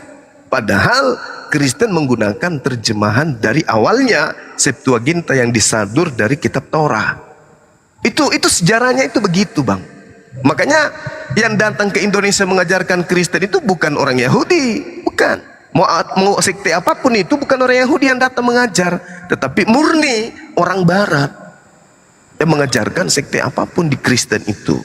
Makanya saudara, ketika ada konsep harus mengambil Yesaya, harus begini dan begini, itu di internal Kristen sah-sah saja. Tetapi menurut orang Yahudi yang punya kitab, tak ada satupun nubuatan Tuhan datang menjadi manusia, mati untuk menebus dosa manusia. Itu tak ada. Itu hanya ada di Kristen, Pak. Silakan. Ya, terima kasih Bang Suma. Mungkin itu saya tidak terlalu paham masalah saya kan tidak fokus di situ, itu bukan bidang saya untuk fokus di masalah sejarah penulisan Alkitab dan sebagainya. Mungkin Bang Suma karena sudah banyak belajar, banyak tahu tentang itu. Namun apa yang dikatakan Bang Suma, mungkin saya tidak tahu Bang Suma dapat referensi dari mana untuk mengatakan seperti itu. Namun yang kita yakini dan imani dan percaya bahwa Alkitab, Perjanjian Lama dan Perjanjian Baru adalah satu kesatuan yang tidak dapat terpisahkan. Ya, memang pada saat ini orang Yahudi tidak menerima, tidak masih menantikan yang namanya seorang raja, ya, Mesias. Ya, apa yang dilakukan Yesus Kristus di kayu salib 2000 tahun lalu, mereka itu menolaknya. Ya, sehingga Perjanjian Baru pun tidak diakui oleh mereka. Ya, apa yang dikatakan Bang Suma tadi itu sah-sah saja. Saya juga tidak paham Bang Suma ambil referensi dari mana untuk mengatakan seperti itu. Namun kalau dikatakan bahwa memang untuk masalah pemberitaan Injil, penyebaran Injil di Indonesia memang bukan orang Yahudi yang melakukan, tapi orang Eropa. Nah, namun kita ketahui bahwa orang Eropa mengenal Injil itu dikenal oleh karena Paulus. Paulus adalah seorang Yahudi, seorang ahli Taurat yang taat, dan pada akhirnya dalam kehidupannya dia seorang ahli Taurat, tapi dia tidak punya keteladanan. Ya, sehingga ketika dia berjumpa secara pribadi dengan Yesus Kristus, dia berubah 100%. Kemudian ketika dia sudah menyadari bahwa Yesus Kristus ini adalah pembawa damai, pembawa berita kebenaran, maka dia terinspirasi, merasa terdorong untuk memberitakan apa yang dia alami dalam kehidupannya kepada orang-orang lain. Maka sampai lihat dia termasuk ke Roma untuk memberitakan Injil itu. Ya, memang kekristenan ini berasal, kita tidak bisa pungkiri bahwa itu berasal dari awalnya itu dari Katolik. Ya, namun pada waktu itu kan terjadi penyelewengan ajaran ya di Katolik yang mana penyelewengan itu untuk menguntungkan secara finansial bagi pemimpin agama pada saat itu, sehingga Martin Luther melakukan kecaman dengan keras sehingga muncullah agama Kristen Protestan. Mungkin itu Bang Suma, terima kasih. Iya, baik. Jadi akarnya kita bisa dapat ini. Akarnya bisa kita dapat ketika saudara saya menyebutkan nama Paulus. Yang pertama adalah ketika Yesus mewanti-wanti muridnya agar waspada. Di dalam Matius 23, kita lihat di sana Bang, data nomor 15-nya dikatakan begini. Celakalah kamu, hai ahli Taurat, orang Farisi, orang munafik, sebab kamu mengarungi lautan, menjelajahi daratan, untuk mentobatkan satu orang saja menjadi penganut agamamu, dan sesudah ia bertobat, kamu menjadikan dia orang neraka yang 2 kali lebih jahat daripada kamu sendiri. Nah, ketika Paulus kemudian mengatakan di dalam Galatia 2 nomor 8, aku diutus untuk orang yang tidak bersunat. Galatia 1 nomor 16, aku diutus kepada non-Yahudi. Maka yang menggenapi nubuatan ini jelas dia adalah Paulus. Celakalah kamu hai ahli Taurat, orang Farisi, orang munafik, kamu menyeberangi lautan, menjelajahi daratan, mentobatkan orang untuk menjadi penganut agamamu, dan sesudah dia bertobat, kamu menjadikan dia orang neraka dan 2 kali lebih jahat daripada kamu sendiri. Kalau ada pertanyaan, siapa orang Farisi yang keluar dari Yahudi mengajarkan sebuah agama? Yang Yesus katakan penganutnya 2 kali lebih jahat daripada pembawanya sendiri. Maka tak ada yang bisa menyembunyikan identitas Paulus di situ. Karena Pauluslah kemudian yang mengambil ajaran Yahudi, lalu kemudian menyampaikan keluar Yahudi, yaitu Roma. Dan Roma kemudian menerima ajaran itu sehingga muncul konsep Katolik, di mana ajaran nenek moyang mereka yang tadinya menyembah putra dewa matahari digantikan menjadi putra Bapa. Yesus duduk di sana sebagai pengganti. Nah, kalau bukan Paulus yang membawa ajaran keluar dari Yahudi, lalu siapa? Dan apa nama agamanya? Sedangkan kalau Paulus itu sudah jelas, dia yang keluar menjelajahi daratan, menyeberangi lautan, lalu kemudian menjadikan orang-orang non-Yahudi sebagai pengikutnya. Sedangkan di dalam Kisah Para Rasul 24 nomor 5, Paulus inilah tokoh dari agama Nasrani. Jelas itu. Berarti Pauluslah agama yang didirikan di luar Yahudi, yang mendirikan agama di luar Yahudi. Dan di Antioquia, Paulus memang pengikutnya disebut Kristen. Jadi apa yang dinubuatkan oleh Yesus terkait dengan itu sudah sangat jelas. Makanya ketika saya nih sebagai seorang muslim kemudian membaca Quran bahwa beliau kemudian mau ditangkap, beliau adalah orang yang suci yang ingin dibuatkan makar supaya beliau itu dibunuh dan seterusnya. Ternyata itu betul. Keseimbangan antara pengajaran Yesus dan ajaran Katolik itu tidak ada. Kalau Katolik saja tidak ada, apalagi sekte-sekte yang ada di bawahnya. Karena sekte yang muncul di bawahnya ini adalah protes dari agama yang lebih tua. Sehingga menghasilkan sebuah keadaan, muncullah kemudian sekte yang lain, Protestan, apalagi yang lain, sekte-sekte yang lain. Itu dihasilkan dari induknya itu Katolik. Kalau Katolik saja tidak berasal dari Yesus, lalu bagaimana yang lain? Itu loh Bang. Nah, saya hanya ingin mencari pola Kristen yang begitu bangga mengorbankan Yesus di atas tiang salib. Saya ingin cari polanya. Di mana Yesus melakukan dosa besar sampai harus dosa-dosa orang Roma? Ingat Bang, sebelum Kristen di Indonesia, Kristen pertama kali itu adalah Katolik, orang-orang Roma, penyembah dewa matahari. Di mana Yesus mati harus sebagai korban bagi penyembah dewa matahari? Di mana dalilnya Tuhan menginginkan itu? Di mana dalilnya Tuhan ingin mengorbankan hambanya yang suci demi untuk orang-orang penyembah pagan? Itu dalilnya di mana? Itu berat. Itu berat. Karena di dalam nubuatan yang terjadi di dalam kitab para nabi terhadap Yesus, di mana sandarannya Lukas 24:44 dikatakan harus tergenapi semua yang tertulis tentang aku di dalam kitab Taurat, di dalam kitab para nabi dan dalam kitab Mazmur.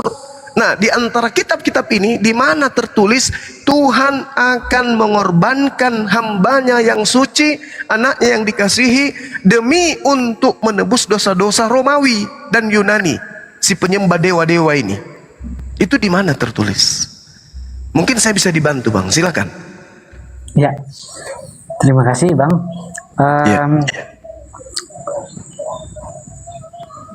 Kalau Paulus yang dimaksudkan abang tadi, yang seperti yang dimuatkan Yesus bahwa Pauluslah itu yang pelakunya, saya kira tidak seperti itu.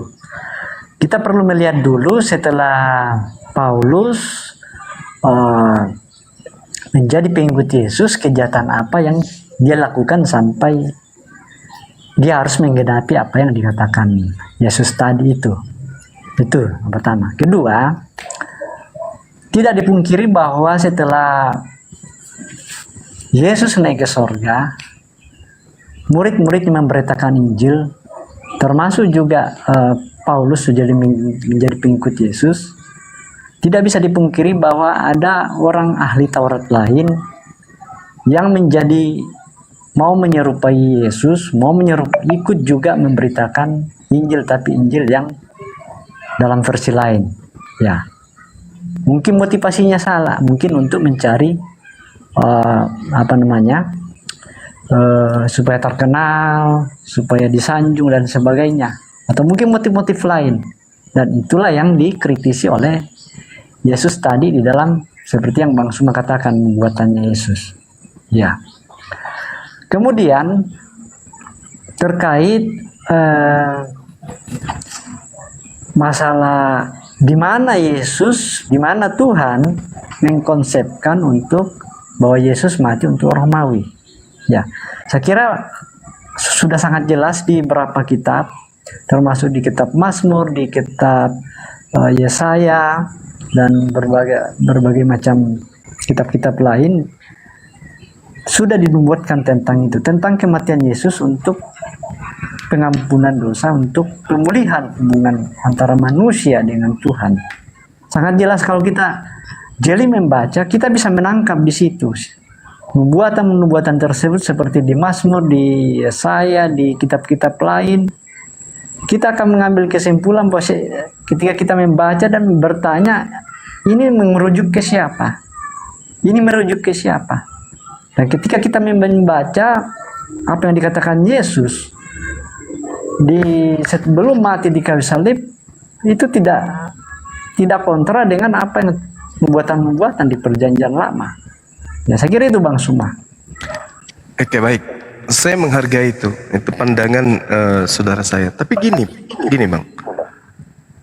Tuhan di dalam banyak firman itu dengan jelas mengatakan bahwasanya tidak akan pernah membenarkan orang yang bersalah. Patikan adalah orang yang bersalah karena menyembah dewa-dewa. Sementara Yesus datang kemudian sebagai orang yang dikasihi, sebagai orang yang benar. Yang kita cari dalilnya di mana Tuhan mengorbankan orang yang benar, orang yang dikasihi demi untuk menyelamatkan penyembah-penyembah dewa ini. Itu dalilnya di mana? Sedangkan dalam Keluaran 23 nomor 7, jangan kau membunuh orang yang tidak bersalah, jangan kau bunuh orang yang benar, sebab aku Tuhan tidak akan membenarkan orang yang bersalah. Orang Roma adalah orang yang bersalah karena menyembah dewa. Kok bisa-bisanya Yesus jadi ketumbal, dikorbankan demi untuk mereka orang yang bersalah ini? Siapa yang bisa membenarkan orang menyembah dewa mentari? Tak ada. Tapi seketika menjadi benar dengan menjadikan Yesus sebagai tumbal. Dan itu Tuhan tidak mau. Amsal 6 nomor 16, 6 perkara yang dibenci oleh Tuhan. Bahkan 7 kekejian di dalam hatinya. 6 perkara dibenci, 7 kekejian dalam hatinya. Salah satunya adalah menumpahkan darah orang yang tidak bersalah. Berarti membunuh Yesus itu adalah kekejian bagi Tuhan. Tapi itu adalah keselamatan bagi penyembah dewa pagan Romawi.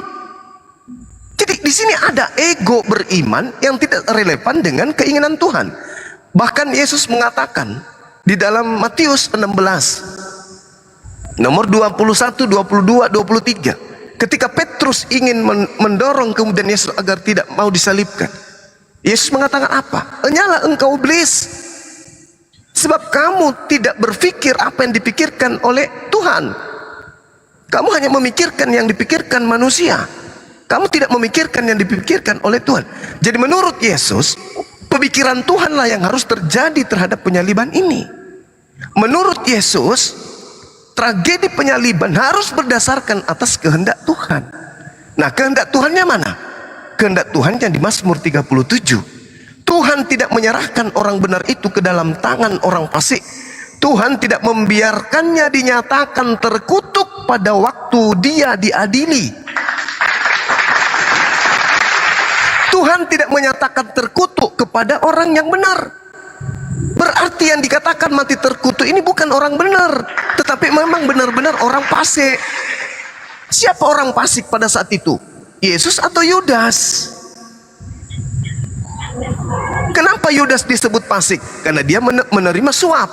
Di mana disebut orang menerima suap itu fasik? Amsal 17 nomor 23. Orang-orang fasik adalah orang yang menerima suap untuk menyerahkan orang benar untuk dibunuh. Ini dalil. Berarti antara Yesus dan Yudas yang fasik adalah Yudas. Sementara yang mati di atas tiang salib adalah orang fasik, orang terkutuk. Di mana itu tertulis? Ulangan 21 nomor 22, nomor 23. Orang yang mati tersalib adalah orang yang dikutuk oleh Elohim. Nah, sekarang permasalahannya, kenapa Yesus dikutuk oleh Elohim? Apa sebabnya?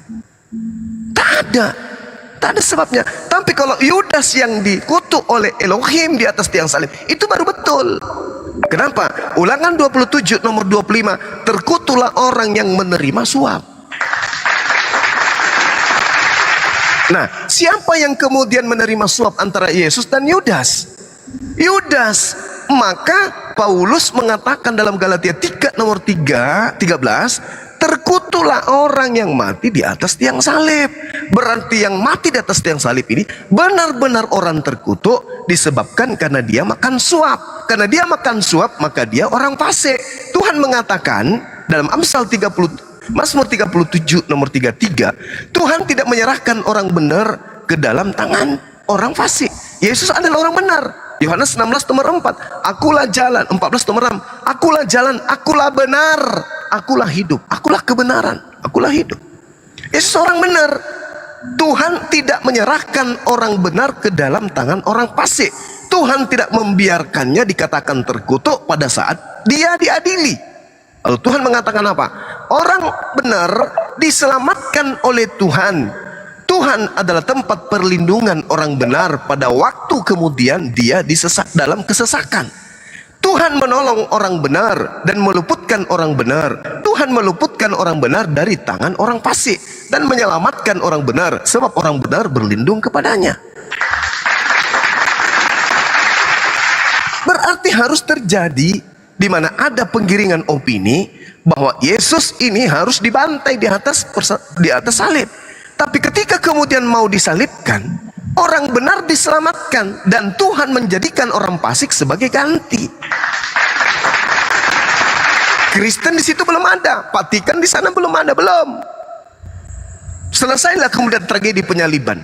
Berlanjut waktu, puluhan tahun kemudian, tak orang Farisi mengambil cerita penyaliban itu. Dia edit sedemikian rupa, dia ramus sedemikian rupa, lalu dijual ke Roma dan Yunani. Romawi, Yunani menerima, membaca, oh bagus ini bagus sesuai dengan dewa matahari ini. Sehingga konsep itu diterima oleh orang Yahudi Romawi. Dan ingat, sebelum menerima pemberitaan Paulus, terlebih dahulu mereka melakukan seleksi kitab. Yang kitab yang ditolak Filipus, Thomas, Andreas, Barnabas itu ditolak semua karena tidak sesuai dengan iman nenek moyang mereka nyembah kepada dewa matahari. Sehingga yang cocok Lukas, Markus, Matius, Yohanes dengan 14 kitab Paulus. Ini yang cocok. Maka dijadikanlah kitab-kitab ini selaras dan sejalan dengan Septuaginta yang telah dikoreksi tadi.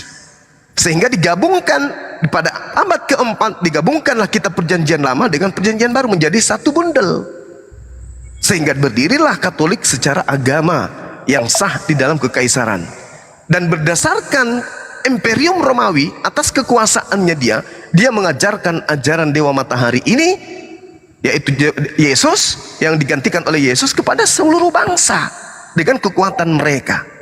Nah inilah yang terjadi bang, sampai ke Belanda, sampai ke Jerman, sampai ke Portugis. Mereka orang Eropa, orang Barat ini masuk ke Indonesia mengajarkan ajaran tersebut. Menjadilah saudara menjadi pengikutnya. Begitu bang, silakan. Oke. Saya bisa menangkap kesimpulan bahwa Alkitab ini sudah dimodifikasi dan sebagainya. Dan saya yakin ada alat validasi yang kita bisa gunakan untuk memvalidasi apakah yang dikatakan Bang Suma itu benar atau tidak. Ya, kita ambil salah satu pernyataan Yesus Kristus di perjanjian lama, di perjanjian baru. Saya lupa tempatnya di mana, cuma saya ingat aja bahwa dari buahnya lah kamu akan mengenal bahwa itu adalah Matius 7 bang, nomor 15 sampai nomor 23. Ya. Tentunya kalau Alkitab ini yang dimiliki oleh Kristen sebagai sumber kebenaran sudah dimodifikasi dan sebagainya, saya sangat yakin bahwa kitab ini penuh dengan kejahatan, penuh dengan kuasa jahat, sehingga tidak akan punya kuasa lagi untuk merubah seseorang. Yang jahat lebih baik, ya, yang tidak baik menjadi lebih baik. Ya, saya yakin tidak akan punya kuasa. Namun nyatanya kan Alkitab ini tetap punya kuasa. Walaupun sering kali banyak yang menuduh bahwa terjadi banyak perubahan.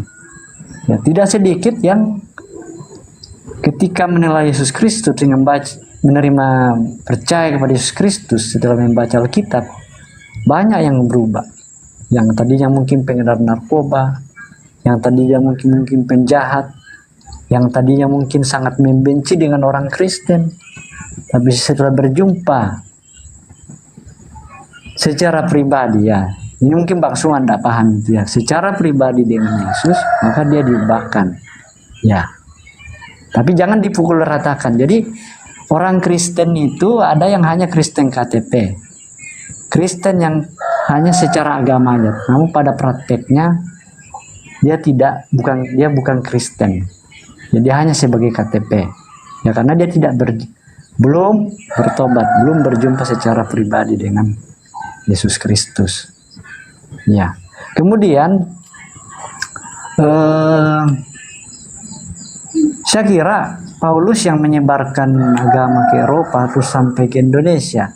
Nah, pada saat Paulus sudah menjadi pengikut Kristus kan, waktu itu murid-murid Yesus, 12 murid Yesus itu masih hidup juga, dan apa yang diajarkan oleh Paulus, saya kira kalau memang itu bertentangan dengan ajaran yang dipahami oleh murid, 12 murid Yesus yang didapatkan langsung dari Yesus sendiri, bertentangan dengan ajaran Yesus, maka tentunya Paulus ini akan dikritik keras oleh ke-12 murid itu.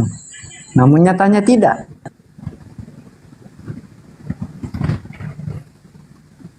Oke, Bang, jangan keluar dulu, Bang. Bang, diskusi yang kayak begini yang saya suka. Bang.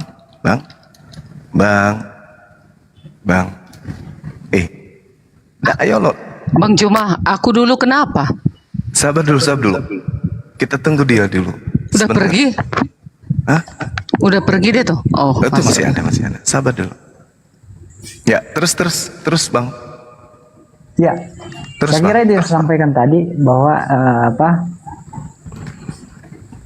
oleh karena Paulus maka muncul agama Katolik, Kristen dan sebagainya, dan menurut pendapat Bang Suma, saya nggak tahu Bang Suma dapat preferensi dari mana, dapat bukti dari mana, sehingga mengatakan bahwa Alkitab itu sudah dimodifikasi dan apa yang sebenarnya terjadi pada Yesus tidak sesuai dengan kenyataannya pada waktu itu. Ya. Namun ketika kita mau memvalidasinya, bahwa ketika Alkitab ini sudah dirubah dan dimodifikasi dengan maksud-maksud tertentu, saya kira tidak akan punya kuasa. Ya, bahkan mungkin akan membuat orang lebih jahat. Begitu Bang Suma. Oke, baik. Jadi kejahatan itu bukanlah ketika orang itu menghunus pedang lalu membabat leher manusia. Kejahatan yang lebih berbahaya itu adalah ketika manusia digiring kepada penyembahan terhadap sesamanya manusia.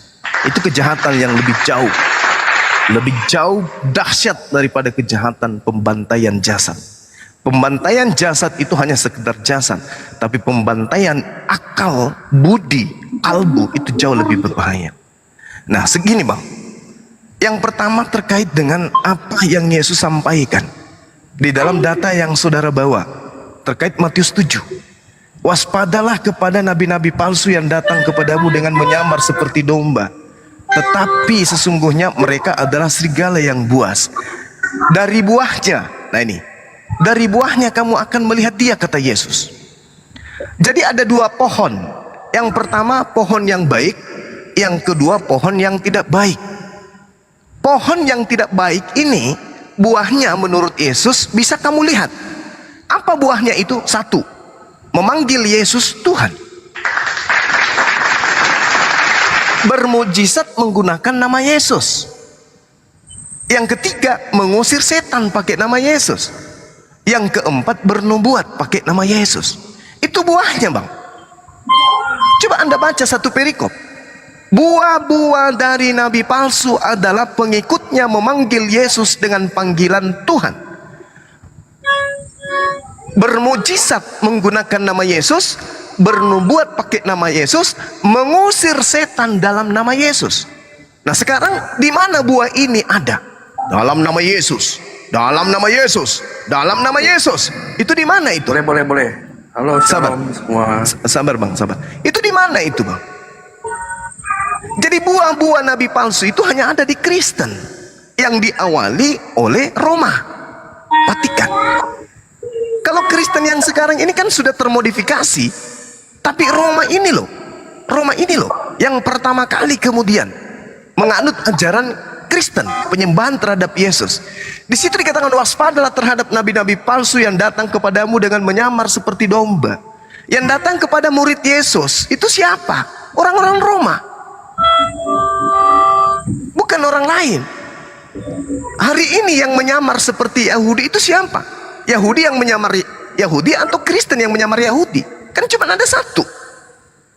Yang mengaku sebagai pelanjut Yahudi cuma satu, yaitu Kristen.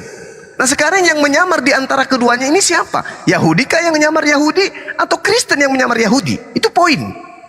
Itu poin pertama. Jadi Yesus mengatakan dari buahnya kau bisa melihat dia. Apa buahnya itu? Lihat, memanggil aku Tuhan, mengusir setan, bernubuat, bermujizat pakai namaku. Itu buahnya. Tak ada, jangan cari yang lain. Itu poin pertama. Poin kedua, Bang, terkait dengan Paulus. Paulus ini kalau Anda cermat, teliti dalam mempelajari Bible, Paulus ini pernah bertaubat dikarenakan mengajarkan ajaran Kristen.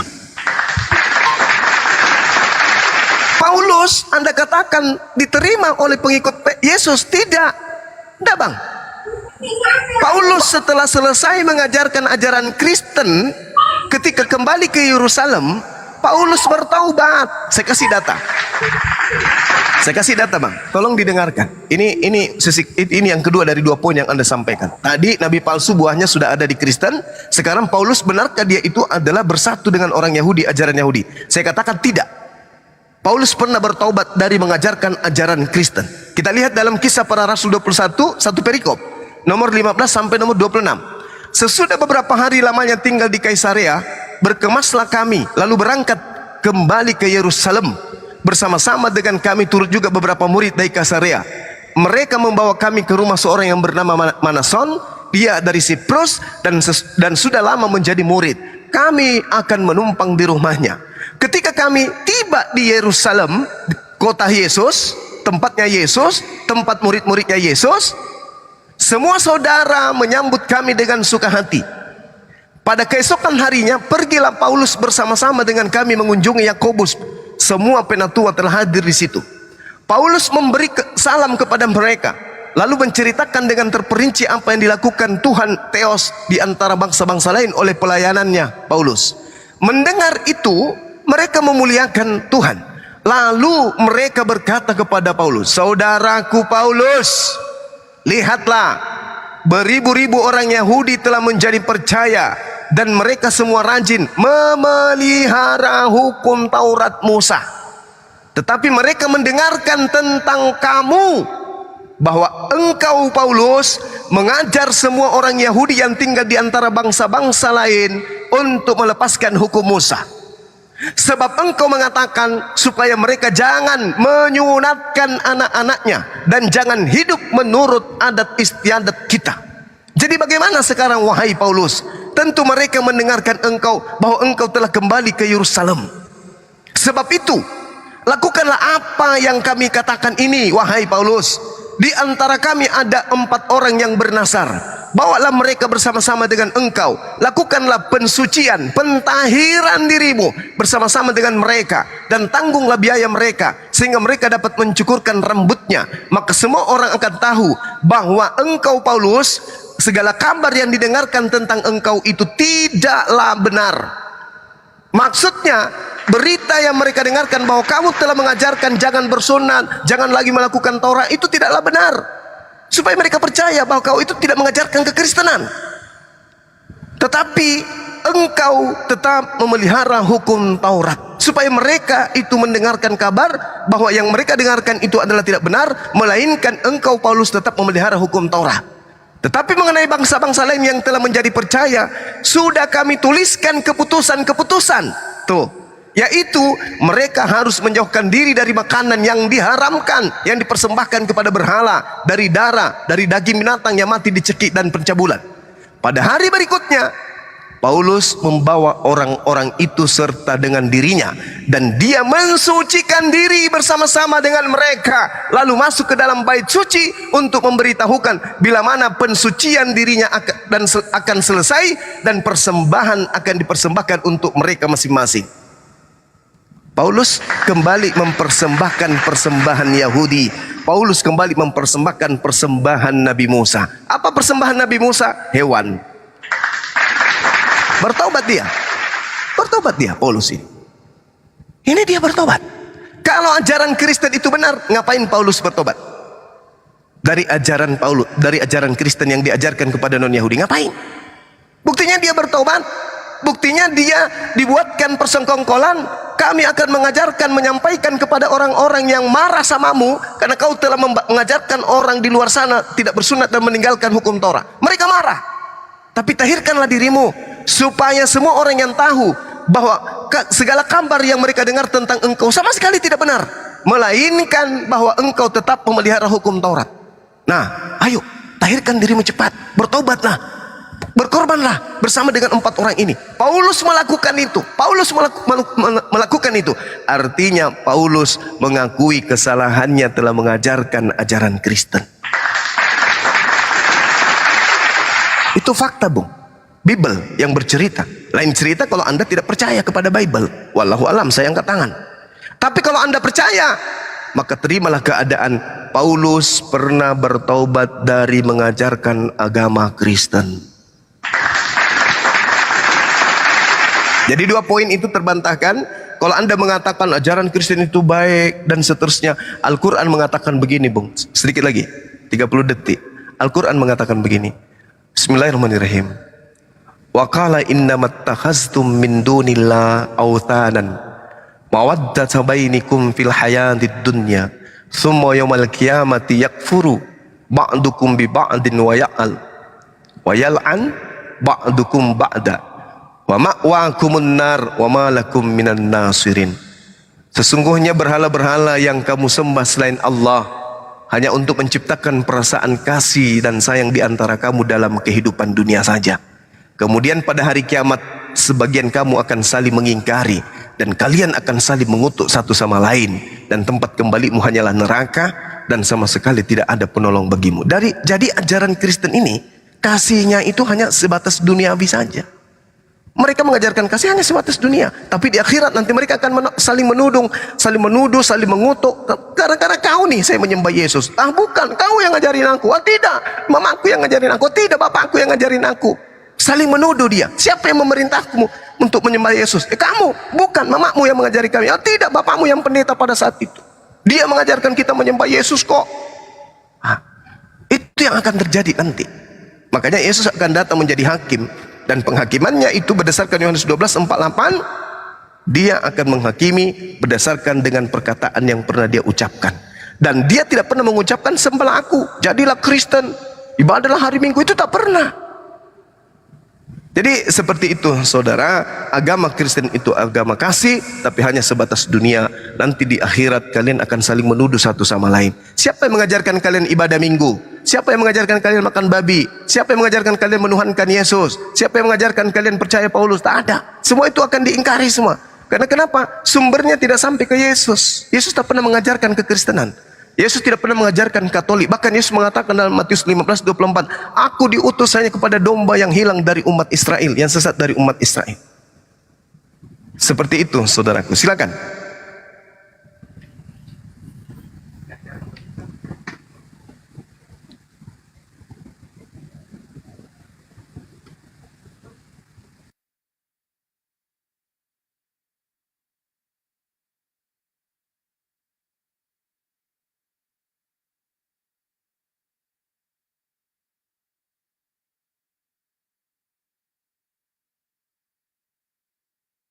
Halo? Cek 1 2. Kok diam? Mana dia? Iya. Dengar, Bu Darni terbungkam. Aku dulu ya. Nah, aku tadi udah boleh Bang Juma. Aku udah bisa ngomong. Diain dulu. Silakan. Oke. Kalau sudah Tadi- kita mungkin lagi setelah. Iya, lagi cari data kali Bapak itu. Kubantulah karena aku kan Kristen. Nah, tadi udah kucatat di sini. Kenapa ada konsep penebusan di Kristen? Nah, itu ya kan. Nah, kalau kita kembali ke perjanjian lama, yaitu Yesaya. Yesaya 43 ayat 1 dikatakan, janganlah takut sebab aku telah menebus engkau. 1, dah. Itu ada kata penebusan di sana. Yang kedua, Yesaya 43 ayat 14. Beginilah firman Tuhan penebusmu yang Maha Kudus Allah Israel. Dua, ada lagi. Ada lagi kata penebus. Yesaya 44 ayat 6. Beginilah firman Tuhan Raja dan penebus Israel, Tuhan semesta alam. Yesaya 53 ayat 10. Tetapi Tuhan berkehendak meremukkan dia dengan kesakitan apabila ia menyerahkan dirinya sebagai korban penebus salah. Ia akan melihat keturunannya, umurnya akan lanjut dan kehendak Tuhan akan terlaksana olehnya. Yesaya 43 ayat 14. Beginilah firman Tuhan penebusmu yang Maha Kudus Allah Israel. Yesaya 66 ayat 14. Maka engkau akan mengetahui bahwa akulah Tuhan juru selamatmu dan penebusmu yang Maha Kuasa, ya Yakub, katanya. Nah, kenapa ada sekarang di perjanjian baru konsep penebusan? Allah itu, Jehovah itu mau menebus manusia dari dosa. Bagaimana caranya? Tidak mungkin Jehovah itu yang turun ke bumi, karena dia adalah roh, tetapi dia mengirimkan firman-Nya yang telah menjadi manusia untuk konsep penebusan. Itulah tertulis di dalam Yohanes 1 ayat 1 dan ayat 14. Firman itu telah menjadi manusia dan diam di antaramu, katanya. Nah, sekarang kenapa tadi Bang Juma bilang kenapa ada konsep? Karena kalian gak ada di Al-Quran kitab Yesaya. Di Al-Quran gak ada konsep penebusan. Jadi kalian gak tahu tentang penebusan. Kami di Kristen sudah ada. Kenapa kita mau ditebus? Karena manusia ini sudah terpisah karena dosa. Makanya dikatakan di dalam Galatia 3 ayat 13. Kristus telah menebus kita dari kutuk hukum Taurat. Yang terkutuk itu siapa? Bukan Yesus yang terkutuk. Yesus itu tidak pernah melakukan kesalahan. Yesus itu tidak pernah mencuri, membunuh, dan semua dosa-dosa dia tidak pernah lakukan. Karena Yesus itu berasal dari Roh Kudus. Dia berasal dari atas. Dia berasal dari firman Elohim. Diturunkan ke bumi untuk menebus manusia. Itulah konsep penebusannya. Tidak Allah itu yang turun. Tidak Allah itu yang tersalib. Tidak Allah itu yang terbunuh. Tidak. Tetapi yang terbunuh, yang menebus itu adalah manusia suci itu. Firman Elohim yang telah menjadi manusia itulah yang menebus manusia dari kutuk hukum Taurat. Gitu maksudnya Bang Juma.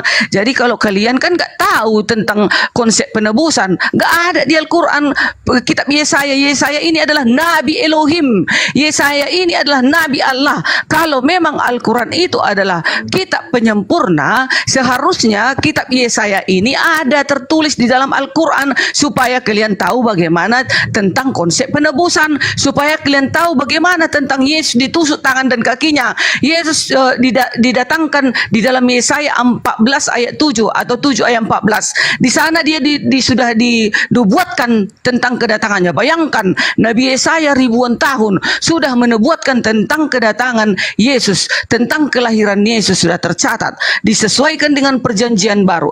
Jadi Alkitab kami ini Bang Juma, dia tersusun rapi. Jadi buku-buku Yahudi itu tidak bisa kami hilangkan. Itu tetap kami bawa karena pertama-tama kebenaran datang dari kitab Yahudi, kemudian datang perjanjian baru, itulah rasul-rasul Isa Al-Masih, rasul-rasul Yesus, termasuk dengan Paulus lah mencatatkan semuanya itu. Satu. Dan apa buah-buah nabi palsu itu? Kalau buah-buahnya, dia penginjilan itu tersebar, kasih itu tersebar di seluruh penjuru bumi. Buah-buahnya itu tidak jahat. Kalau buah-buahnya itu baik, contoh Paulus, dia itu selama penginjilan, dia itu tidak pernah meniduri perempuan-perempuan. Dia tidak pernah berganti-ganti wanita ditidurinya. Dia tidak pernah melakukan kejahatan. Dia selalu melakukan kebaikan di dalam hidupnya. Paulus itu tidak pernah menginginkan harta benda. Paulus itu tidak pernah menginginkan tahta. Tetapi Paulus itu matinya aja menderita, dipenggal kepalanya. Biar tahu kalian Bang Juma, Paulus itu menderita. Jadi jangan kalian bilang lagi Paulus itu adalah buah-buah dari apa? Nabi palsu. Kalian yang sesat, kalian yang salah. Tetapi Paulus kami itu tidak pernah meniduri wanita-wanita, tidak pernah meniduri anak kecil. Biar kalian tahu itu. itu. Dia kudus. Hidupnya setelah dia bertobat, setelah dia meninggalkan segala kejahatannya, dia melakukan segala kekudusan. Dia itu hidup kudus, Paulus, di dalam hidupnya. Dia selalu melakukan penginjilan di dalam kesucian. Itu dulu. Itu yang bisa saya bawakan. Oke, baik. Terima kasih, saya lanjut Bang Zoom. Saya tanggapi dulu Bang, ya Ibu Darni. Baik. Iya. Jadi kalau berbicara mengenai Paulus tidak melakukan hal-hal yang disebutkan oleh Bu Darni, itu karena Paulus tidak diceritakan secara lengkap. Ada nggak kisahnya Paulus dari usia dia lahir sampai dia mati? Ada nggak? Nggak ada. Bapaknya ibunya aja nggak diceritakan. Bagaimana kita mau tahu dia lakukan apa aja? Kita nggak tahu. Andai saja ada riwayat hidupnya seperti Nabi Muhammad SAW, mulai dari nol diceritakan, baru kita bisa petik. Oh, pada tahun sekian dia pernah mencabuli ini. Tapi kan tidak ada, gelap. Jadi nggak bisa dibanggakan itu, nggak bisa dijadikan alasan. Rasul kami tidak pernah. Dari mana Anda tahu? Mana kisah hidupnya? Ada? Tak ada kisah hidup Paulus itu nggak ada. Bapaknya aja kita tidak tahu siapa.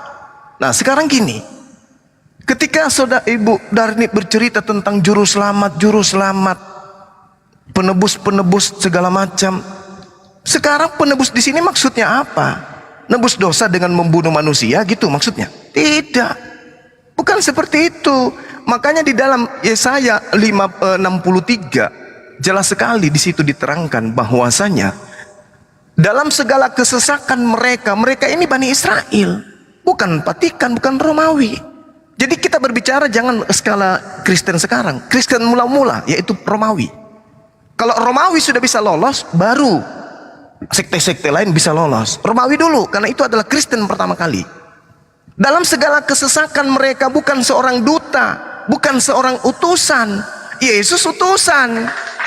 Maksudnya bukan Yesus, melainkan Tuhan sendirilah yang menyelamatkan Bani Israel. Dialah yang menebus Bani Israel dalam kasihnya dan belas kasihnya. Ia mengangkat dan menggendong Bani Israel sejak zaman dahulu kala. Ini dulu. Jadi menebus itu bukan berarti mati di atas tiang salib. Menebus itu dalam bahasa Ibrani go'al. Go'al itu artinya apa? Dia membebaskan orang-orang Yahudi dari penjajahan. Bukan menebus itu mati di atas tiang salib dalam konsep Roma, bukan. Itu kata go'al itu artinya membebaskan, memerdekakan, menebus mereka dari orang-orang yang menekan bangsa Yahudi. Makanya dikatakan dalam kitab Yesaya, ya, di dalam kitab Yesaya terkait dengan Nabi Musa alaihissalam, Yesaya 19 nomor 20, apa yang dikatakan kemudian oleh Tuhan? Akan menjadi tanda saksi bagi Tuhan semesta alam di tanah Mesir. Apabila mereka berseru kepada Tuhan oleh karena orang-orang penindas, maka Tuhan akan mengirim juru selamat. Tuhan mengirim juru selamat. Tadi dikatakan dalam Yesaya 43, tidak ada juru selamat selain daripada aku. Nah ini Musa diutus sebagai juru selamat.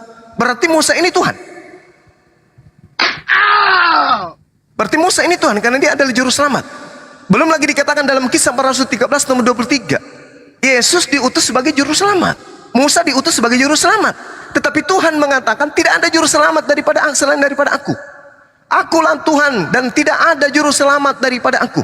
Maksudnya Tuhan yang juru selamat ini mengutus juru selamat kecil utusannya, berupa nabi, berupa rasul. Makanya dikatakan di Yesaya yang tadi yang saya katakan, Yesaya 120, Musa disebut juru selamat, Yesus juga disebut juru selamat.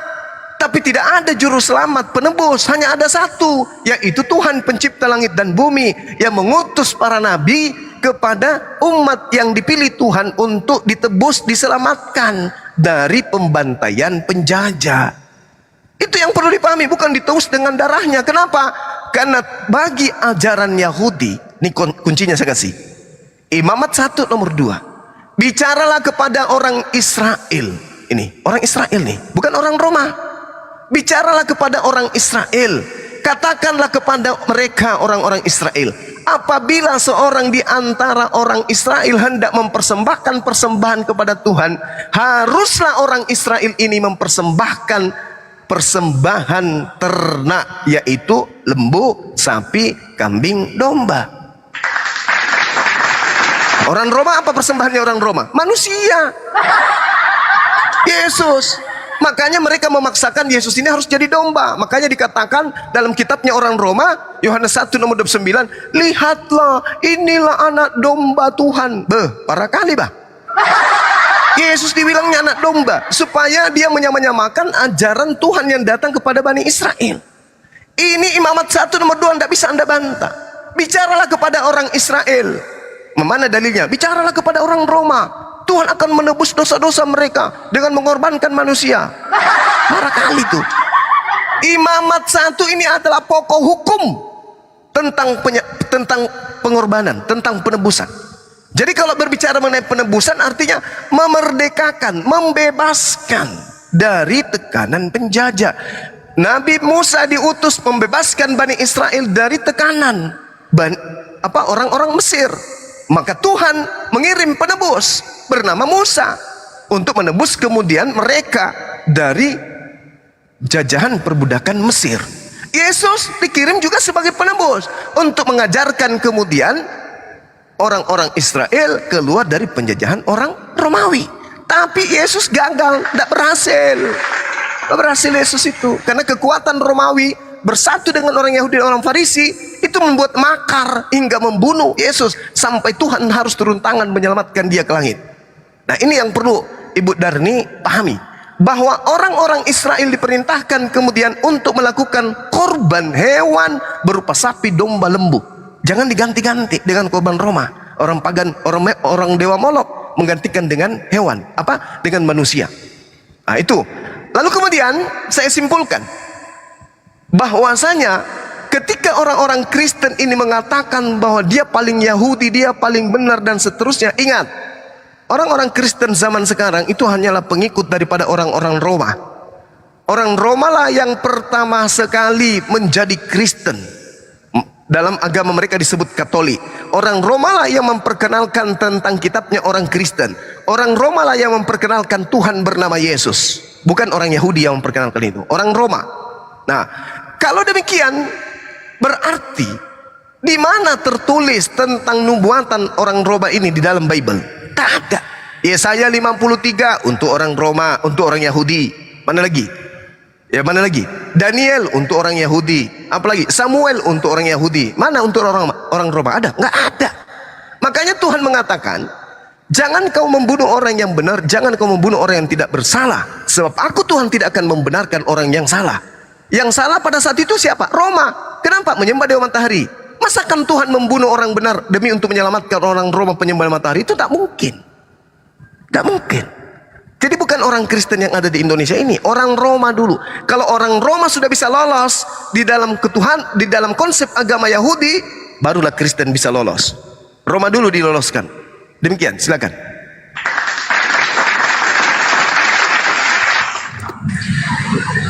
Ya, terima kasih Bang Suman.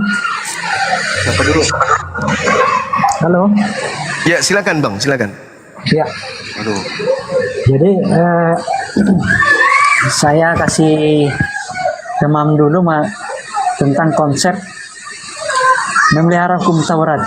Jadi saat ini saya jadi pengikut Yesus, tapi saya juga memelihara hukum Taurat.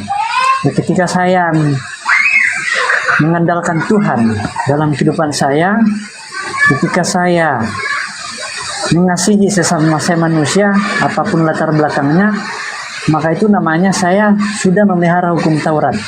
Ya, karena Tuhan Yesus sendiri bilang bahwa hukum Taurat itu disimpulkan dalam dua hukum kasih, yaitu kasihilah Tuhan Allahmu dengan segenap hatimu dan dengan segenap jiwamu, dan kasihilah sesama manusia seperti dirimu sendiri. Itulah hukum Taurat. Ya, jadi perihal soal Paulus memelihara hukum Taurat, yang seperti Bang Suma jelaskan tadi, itu konteksnya Bang. Saya kira sudah paham ya. Kemudian, jadi konteks bahwa Paulus setelah menjadi pengikut Yesus, dia dikatakan bertobat lagi, kembali ke kelakuannya dulu seperti waktu belum menjadi pengikut Yesus, bahwa itu bisa Tidak seperti itu yang Bang Suma baca tadi, jelaskan tadi. Ya. Kemudian perihal pemahaman Al-Quran tentang nasib orang pengikut Yesus di akhirat nanti, itu sah saja dan itu kita hargai. Ya, karena kita harus menghargai keyakinan orang lain. Ya, namun yang kami yakini bahwa kami menjadi pengikut Kristus dan jaminan kehidupan kekal setelah kehidupan jasmani ini itu sudah di tangan kami. Ya, itu. Kemudian apa lagi ya? Jadi tidak benar bahwa konsep penyalipan Yesus itu diciptakan oleh orang Romawi. Ya, karena sangat sudah jelas di Alkitab itu bahwa kedatangan Yesus Kristus ke dalam dunia sudah dibuatkan sejak kejatuhan Adam sampai kitab Yesaya dan sebagainya dan seterusnya. Sampai sebelum Yesus mati di kayu salib, berulang-ulang dia katakan bahwa dia akan mati dan bangkit dari antara orang mati. Saya kira apa yang dibuatkan di perjanjian lama dan apa yang dikatakan Yesus sebelum kematiannya tentang kebangkitannya dari orang mati tidak kontras dengan nubuatan di perjanjian lama. Saya kira itu alat validasi, alat parameter yang sangat akurat untuk menilai konsep penyalipan Yesus ini, apakah konsepnya itu datang dari orang Romawi atau dari Tuhan sendiri. Saya kira demikian, Bang.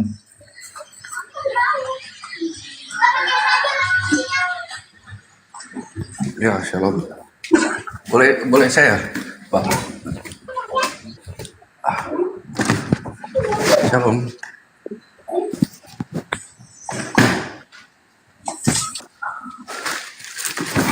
Oke, saya mau ini ya, tadi tentang sunat itu dikatakan di dalam Kisah Para Rasul 15 memang sudah ada sidang-sidang.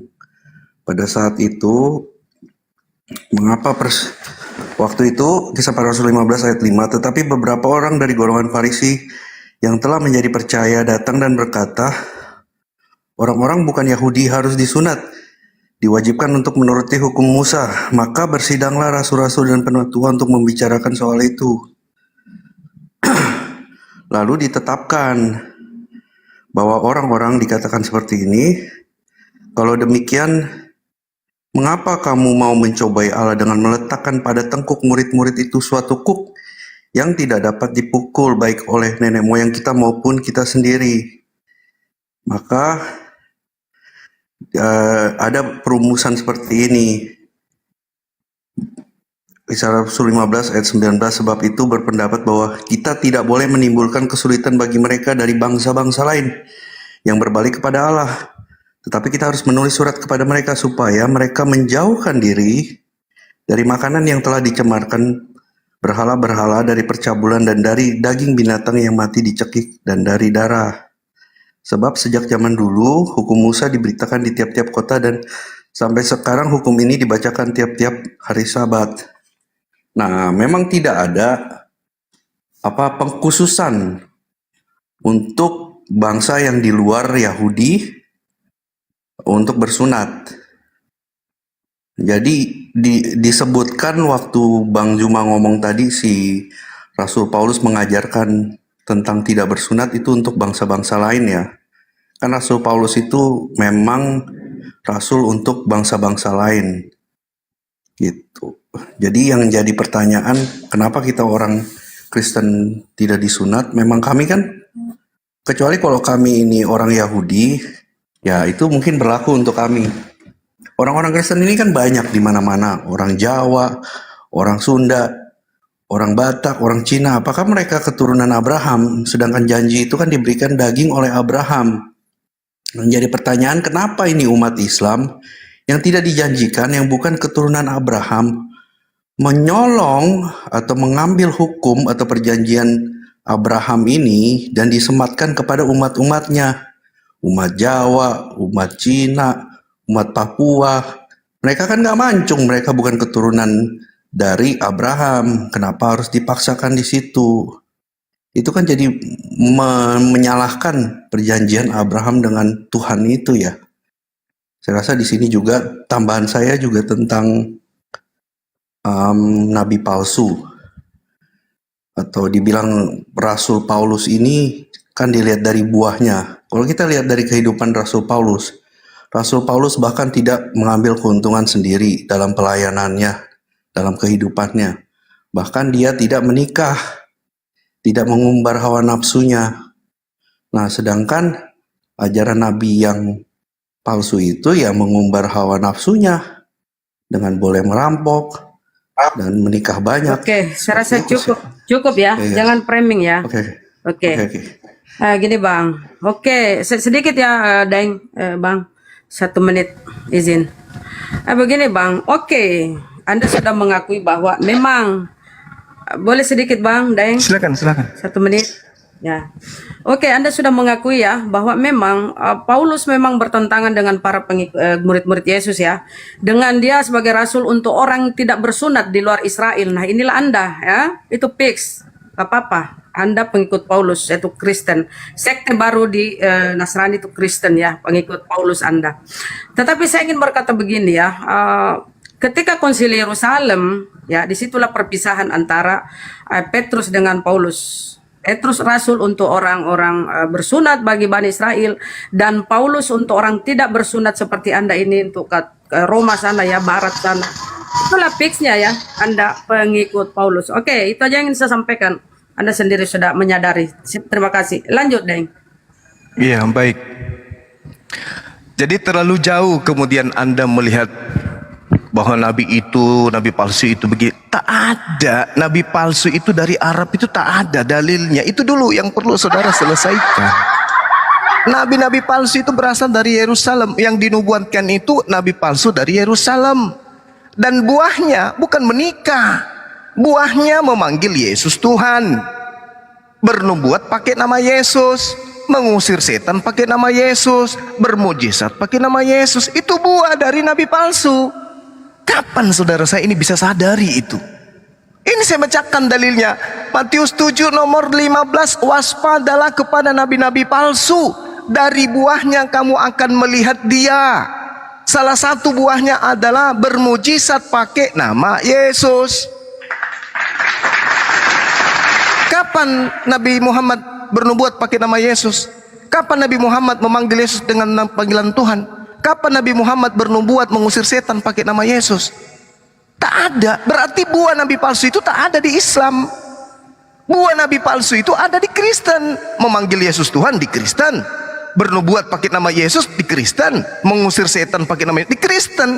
Lalu mau cari apa lagi? Nak? Sudah jelas sekali, terang benderang. Ini satu perikop Matius 7 nomor 15 sampai nomor 23. Pada waktu itulah aku akan berterus terang kepada mereka dan berkata, aku tidak pernah mengenal kamu. Enyahlah daripadaku, kamu sekalian pembuat kejahatan. Siapa ini yang diusir? Buah-buah itu tadi yang mempraktekkan buah-buah nabi palsu.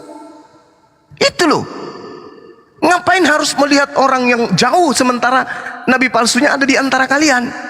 Kalian yang mempraktekkan buahnya. Saya katakan kepada saudara ya, dari buahnya lah kamu akan mengenal mereka. Dapatkah orang memetik buah anggur dari semak duri, atau buah arak dari rumput duri? Demikianlah setiap pohon yang baik menghasilkan buah yang baik, sedang pohon yang tidak baik menghasilkan buah yang tidak baik. Tidak mungkin pohon yang baik itu menghasilkan buah yang tidak baik, ataupun pohon yang tidak baik itu menghasilkan buah yang baik. Dan setiap pohon yang tidak menghasilkan buah yang baik pasti ditebang dan dibuang ke dalam api. Jadi dari buahnya lah kamu akan mengenal mereka. Apa buahnya? Masuk ke data nomor 21. Bukan setiap orang yang menyeru kepadaku Tuhan, Tuhan akan masuk ke dalam kerajaan sorga, melainkan dia yang melakukan kehendak Bapakku yang ada di surga. Nah, ini buah pertama.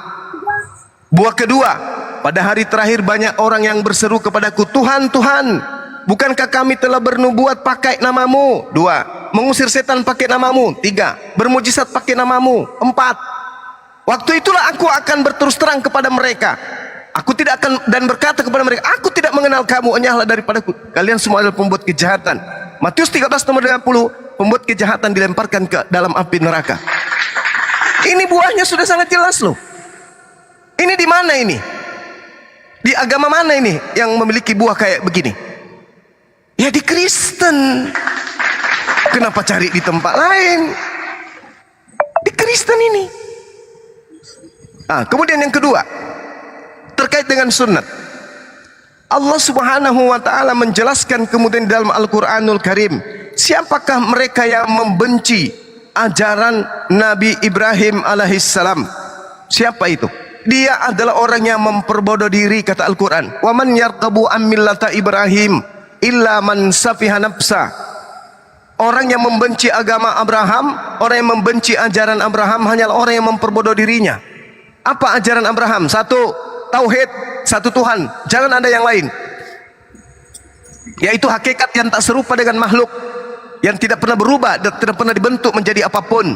Itu Tuhannya Abraham. Dibenci oleh orang Kristen. Orang Kristen harus mempertuhankan yang lahir, yang jadi manusia, yang mati di atas tiang salib. Berarti Anda membenci ajaran Nabi Abraham. Yang kedua, korban hewan. Itu ajaran Nabi Abraham. Siapa yang membenci ajaran korban hewan? Kristen.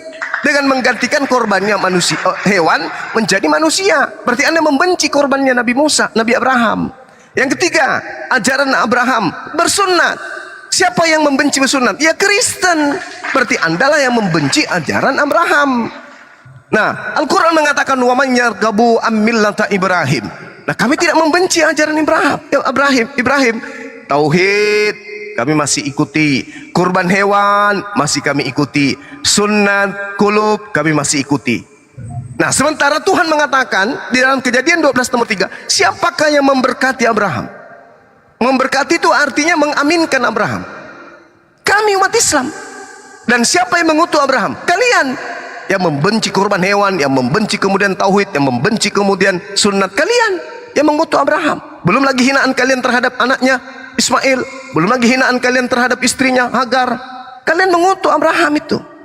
Lalu kemudian Al-Quran surah An-Nahl ayat 123. Kenapa kami kemudian bersunat? Karena perintahnya adalah mengikuti ajaran Ibrahim. Kami diperintahkan. Summa auhayna ilaika anittabi'a millata Ibrahim hanifan. Kami umat Islam diperintahkan mengikuti ajaran Ibrahim. Apa ajaran Ibrahim? Sunnat.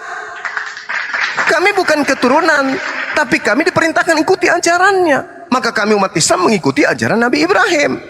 Nah, kalian mengikuti ajaran siapa tidak bersunat? Paulus. Keturunan Abraham, Ishak dan Yakub, Ishak dan Ismail, semuanya bersunat. Nah, Kristen dari mana ilmunya tidak bersunat? Ya dari Paulus, pendiri agama kalian. Kenapa Paulus mengajarkan barang siapa yang menyunatkan dirinya, maka Yesus Kristus tidak berguna baginya? Ini ajaran pura-pura. Sudah tahu Romawi tidak bersunat, sudah tahu Yunani tidak bersunat, dikirimkan lagi surat kayak begitu, ya pasti gembiralah mereka. Wahai Romawi Yunani, apabila kalian menyunatkan dirimu, maka Yesus Kristus tidak berguna bagimu. Orang Roma Yunani memang gak sunat kok. Pura-pura aja untuk menyenangkan majikannya Romawi, supaya oh iya betul, kita memang gak perlu sunat. Itu yang perlu saudara-saudara saya pahami. Di dalam Galatia 1 nomor 16, Paulus mengaku, aku diutus untuk orang non-Yahudi. Itulah rasul kalian, agama nabi kalian itu Paulus. Galatia 2 nomor 8, aku diutus untuk orang-orang yang tidak bersunat. Nah, itulah Paulus, pendiri agama kalian, saudara. Kalian tidak bersunat karena ikut siapa? Rasul kalian Paulus. Sekarang permasalahannya adalah siapa Paulus menurut Yesus? Siapa Paulus menurut Yesus? Sementara nabi palsu buah-buahnya adalah itu tadi, mengambil Yesus, mengambil Yesus, memanggil dengan Tuhan, bernubuat, bermujizat, mengusir setan. Itu pengikut siapa? Paulus. Sementara di dalam Kisah Para Rasul 13 nomor 1, ada beberapa nabi yang ada di Antioquia, di antaranya adalah Nabi Saulus. Para kali bah. Ya, itu yang perlu saudara pahami. Jadi di sini jangan Anda menjagokan Advent, jangan Anda menjagokan Protestan. Anda harus membebaskan Katolik dulu sebagai sumber agama kalian. Advent, Protestan, Saksi Yehova, kemudian Pantekosta, kemudian yang lainnya itu tidak berasal dari Yahudi. Semuanya pecahan-pecahan dari Katolik. Nah, induk kalian ini dulu pecahkan. Bisa nggak Katolik ini lolos masuk ke meja Yahudi sebagai agama benar? Tidak bisa. Tidak bisa. Kenapa? Karena ada nabi palsu yang mengaku dirinya utusan untuk orang-orang Roma. Itulah yang perlu saudara pahami. Ingat, konsentrasinya adalah buah dari nabi palsu itu bisa kita kenal. Memanggil Yesus Tuhan, bernubuat pakai nama Yesus, mengusir setan pakai nama Yesus, bermujizat pakai nama Yesus. Dan itu tidak ada di Hindu, tidak ada di Buddha, tidak ada di Islam. Adanya di Kristen sekte manapun. Demikian. Oke, terima kasih Bang Suma. Saya hargai pendapat Bang Suma. Ya, saya kira di Alkitab tidak ada tertulis larangan atau Yesus melarang mengkritik orang-orang yang melakukan mujizat demi nama Yesus. Ya, atau menyembuhkan orang yang sakit dengan nama Yesus. Saya ingat waktu Paulus menyembuhkan seorang buta, dia juga menyebut nama Yesus. Petrus bilang, emas dan perak tidak ada padaku, tapi demi nama Yesus. Kalau tidak salah orang tidak bisa jalan itu, atau orang buta kah? Aku agak lupa. Emas dan perak tidak ada padaku, tapi demi nama Yesus orang lumpuh berjalanlah. Ya, saya kira clear ya bahwa tidak ada Alkitab tidak menyembuhkan demi nama Yesus itu bukan suatu dosa dalam Alkitab. Jadi clear ya Bang Suma ya. Kemudian buah, konteks buah. Jadi buah ini terkait dengan perbuatan. Ya. Sama dengan melakukan kehendak Bapa di sorga. Konteksnya sama dengan perbuatan. Ya. Jadi bukan cuma menyembuhkan banyak orang, memberitakan Injil, namanya buah. Nah, Yesus berbicara di Alkitab yang mengatakan bahwa pada hari-hari terakhir akan banyak orang datang kepadaku bahwa Tuhan, Tuhan. Sementara Yesus bilang, bukannya menyebut aku Tuhan yang akan masuk dalam kerajaan surga, tapi orang melakukan kehendak Bapakku di surga. Ya, kehendak Bapa di surga itu kehendak Tuhan itu berasal perbuatan. Tidak bisa dipungkiri bahwa banyak orang Kristen, banyak pendeta, banyak penginjil yang memang memberitakan Injil, yang memang melakukan mujizat, tapi hanya sebatas mujizat. Di sisi lain dia melakukan pemberitaan Injil. Di sisi lain dia menyembah Tuhan, tapi di sisi lain dia selingkuh, dia main perempuan. Maka Tuhan Yesus berkata seperti itu. Itulah konteks ayat itu untuk orang Kristen sendiri. Betul itu. Iya. Jadi konteksnya itu Bang Suma. Kemudian saya kira masalah masalah Paulus saya kira sudah jelas ya. Saya kira tidak ada yang salah pada Paulus ya. Saya sudah jelaskan masalah buah tadi ya. Kalau kita melihat buah Paulus, kejahatan apa yang dilakukan sehingga buahnya itu tidak baik. Ya. Kemudian kalau Bang Suma tadi bilang bahwa tidak dirinci secara jelas, tidak dituliskan perbuatannya, riwayat hidupnya. Saya kira dalam Alkitab, kalau ada seorang tokoh yang melakukan kejahatan, pasti itu ditelanjangi. Seperti waktu Nabi Daud. Kalau dalam Al-Quran disebut Nabi Daud melakukan kejahatan yang luar biasa. Itu diterangkan, diperjelas, ditelanjangi supaya orang tahu. Iya. Kemudian justru di Matius pasal awal itu dikatakan bahwa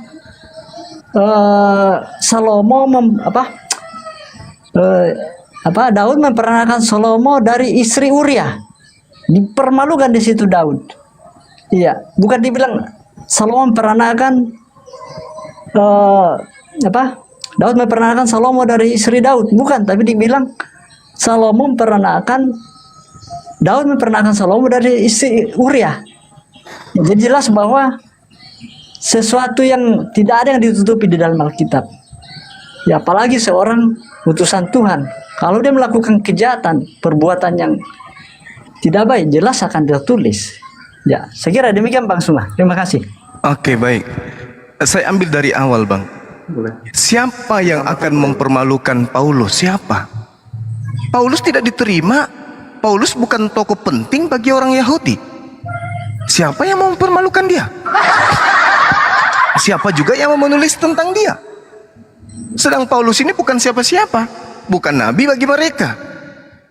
Lalu kemudian ketika saudara mengatakan bahwa Daud, Salomo, Daud kemudian dipermalukan di kitab-kitab, itu kitabnya orang Yahudi atau kitabnya saudara? Yang kita tahu itu adalah kitab Perjanjian Lama. Kita belum pernah menemukan Perjanjian Lama kitab Tanaknya seperti itukah ceritanya atau tidak. Itu dulu. Kemudian ketika saudara mengatakan bahwasanya Paulus itu tidak diceritakan begini-begini, yang mau menceritakan dia siapa? Sementara dia itu adalah nabi diutus untuk non-Yahudi. Lalu yang mau menulis tentang dia siapa? Lawang orang Roma aja, orang Kristen aja tidak tahu siapa dia kok. Apalagi orang lain. Siapa nama bapaknya? Ada yang tahu? Tak ada yang tahu. Nama ibunya yang melahirkan dia ada yang tahu? Tak ada satupun di dunia ini yang tahu. Siapa bapaknya, siapa emaknya, kok tiba-tiba jadi rasul bagi orang Roma? Nah, itu yang perlu saudara pahami.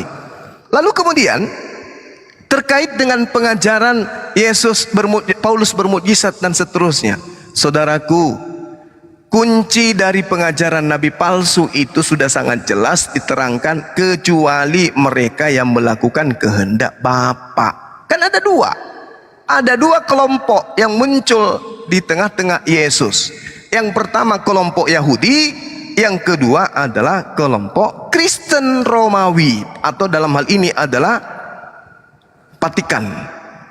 Nah, sekarang dua-duanya pengikut Yesus memanggil Yesus Tuhan, bermujizat juga. Oke. Nah, kedua, orang Kristen dari Romawi memanggil Yesus Tuhan, bermujizat juga. Seperti Andi Simon, bermujizat juga. Tapi tolak ukurnya apa? Kecuali mereka yang melakukan kehendak Bapakku yang ada di surga. Nah, atas kehendak siapa Yesus mati di atas tiang salib yang saudara imani? Atas kehendak Tuhan, mana dalilnya? Atas kehendak siapa kalian menyembah Yesus? Ada dalilnya? Tidak ada. Harus bermuara ke kehendak Bapa. Atas kehendak siapa kalian makan babi?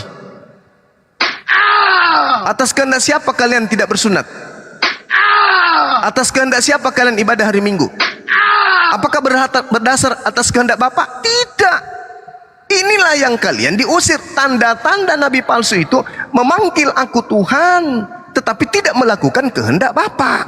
Kalau murid Yesus Yahudi memanggil Yesus Tuhan, junjungan, gembala, tapi mereka melakukan kehendak Bapa. Itu pembedanya.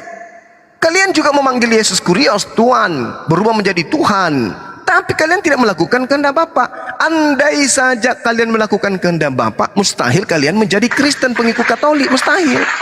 Karena Bapa tidak pernah menginginkan agama Katolik itu. Bapa tidak pernah menginginkan agama Kristen. Bapa tidak pernah menginginkan agama Advent, Pantekosta, apapun itu. Bapa hanya mau hukum Taurat itu ditegakkan kepada Bani Israel, itu aja. Di luar daripada itu sesat. Makanya Yesus sudah memberikan supaya kita berpikir nih. Waspadalah kepada nabi-nabi palsu yang datang kepada Bani Israel menyamar seperti domba, tetapi sungguhnya mereka bukan domba tapi serigala. Nah, sekarang siapa yang nebeng ke Yahudi Israel tapi bukan Israel? Katolik Roma. Katolik Roma yang bukan Yahudi tapi nebeng-nebeng, membawa kitabnya Yahudi, nyamar-nyamar, oh kami ini adalah Tuhan penyembah Elohim. Mana ada. Jadi waspadalah kepada nabi-nabi palsu yang datang kepadamu dengan menyamar seperti domba, tetapi sesungguhnya mereka adalah serigala yang buas. Dari buahnya lah kamu akan mengenal mereka. Tuh, orang Yahudi akan mengenal buahnya. Nah, sekarang tanya orang Yahudi, buah dari nabi palsu itu yang mana? Islam atau Kristen? Tanya mereka satu persatu. Buah dari nabi palsu yang ada di tengah-tengah Bani Israel itu yang menjadi Abu Dasara, yang menjadi bidat, Islam atau Kristen? Tanya kepada mereka. Pasti mereka akan mengatakan Kristen. Kalianlah bidat itu. Bidat Romawi adalah, bidat Yahudi adalah Kristen. Kenapa dikatakan dikatakan Kristen ini bidat Yahudi? Karena Kristen mengambil kitabnya orang Yahudi. Islam tidak. Yang menyamar seperti Yahudi rohani, Israel rohani ya hanya Kristen. Yang bukan Israel, yang ngaku-ngaku sebagai pengikut nabi-nabi Israel, yang mengambil kitabnya Israel, yang menyembah juga kepada Tuhannya Israel katanya, itu adalah Kristen, bukan yang lain. Nah, coba Anda satukan tuh. Bisa enggak agama Katolik Kristen ini disatukan dengan Yahudi? Bisa enggak? Enggak bisa. Enggak bisa. Ini PR. Jadi buah-buah dari pengajaran nabi palsu itu adalah memanggil Yesus Tuhan, melakukan satu amalan yang tidak berlandaskan kepada kehendak Elohim. Kristen memanggil Yesus Tuhan, bermujizat, bernubuat, kemudian mengusir setan dalam namanya Yesus, dalam namanya Yesus. Nah, sekarang ditanya, oke, kau gunakan nama Yesus? Ya. Sekarang kamu nyembah Yesus? Ya. Itu kehendak Bapa atau bukan? Bukan. Nah, itulah buahnya. Itulah buahnya. Mereka melakukan mujizat dan sebagainya, tapi tidak melakukan kehendak Bapa. Seperti itu, Bung. Mungkin saya sekali lagi ya. Saya sekali lagi ya. Karena 2 menit, Bang. Sini mau asar. Ya, Jangan dulu pergi Bang Juma. Aku 2 menit baru Bang Astroban ya. Nah, siapakah nabi palsu yang tidak menuruti kehendak Bapa? Ayo kita tiru. Ayo kita periksa. Nabi palsu yang tidak menuruti kehendak Bapa. Paulus mengatakan di dalam Galatia 3 ayat 24. Hukum Taurat adalah penuntun bagi kamu sampai Yesus datang.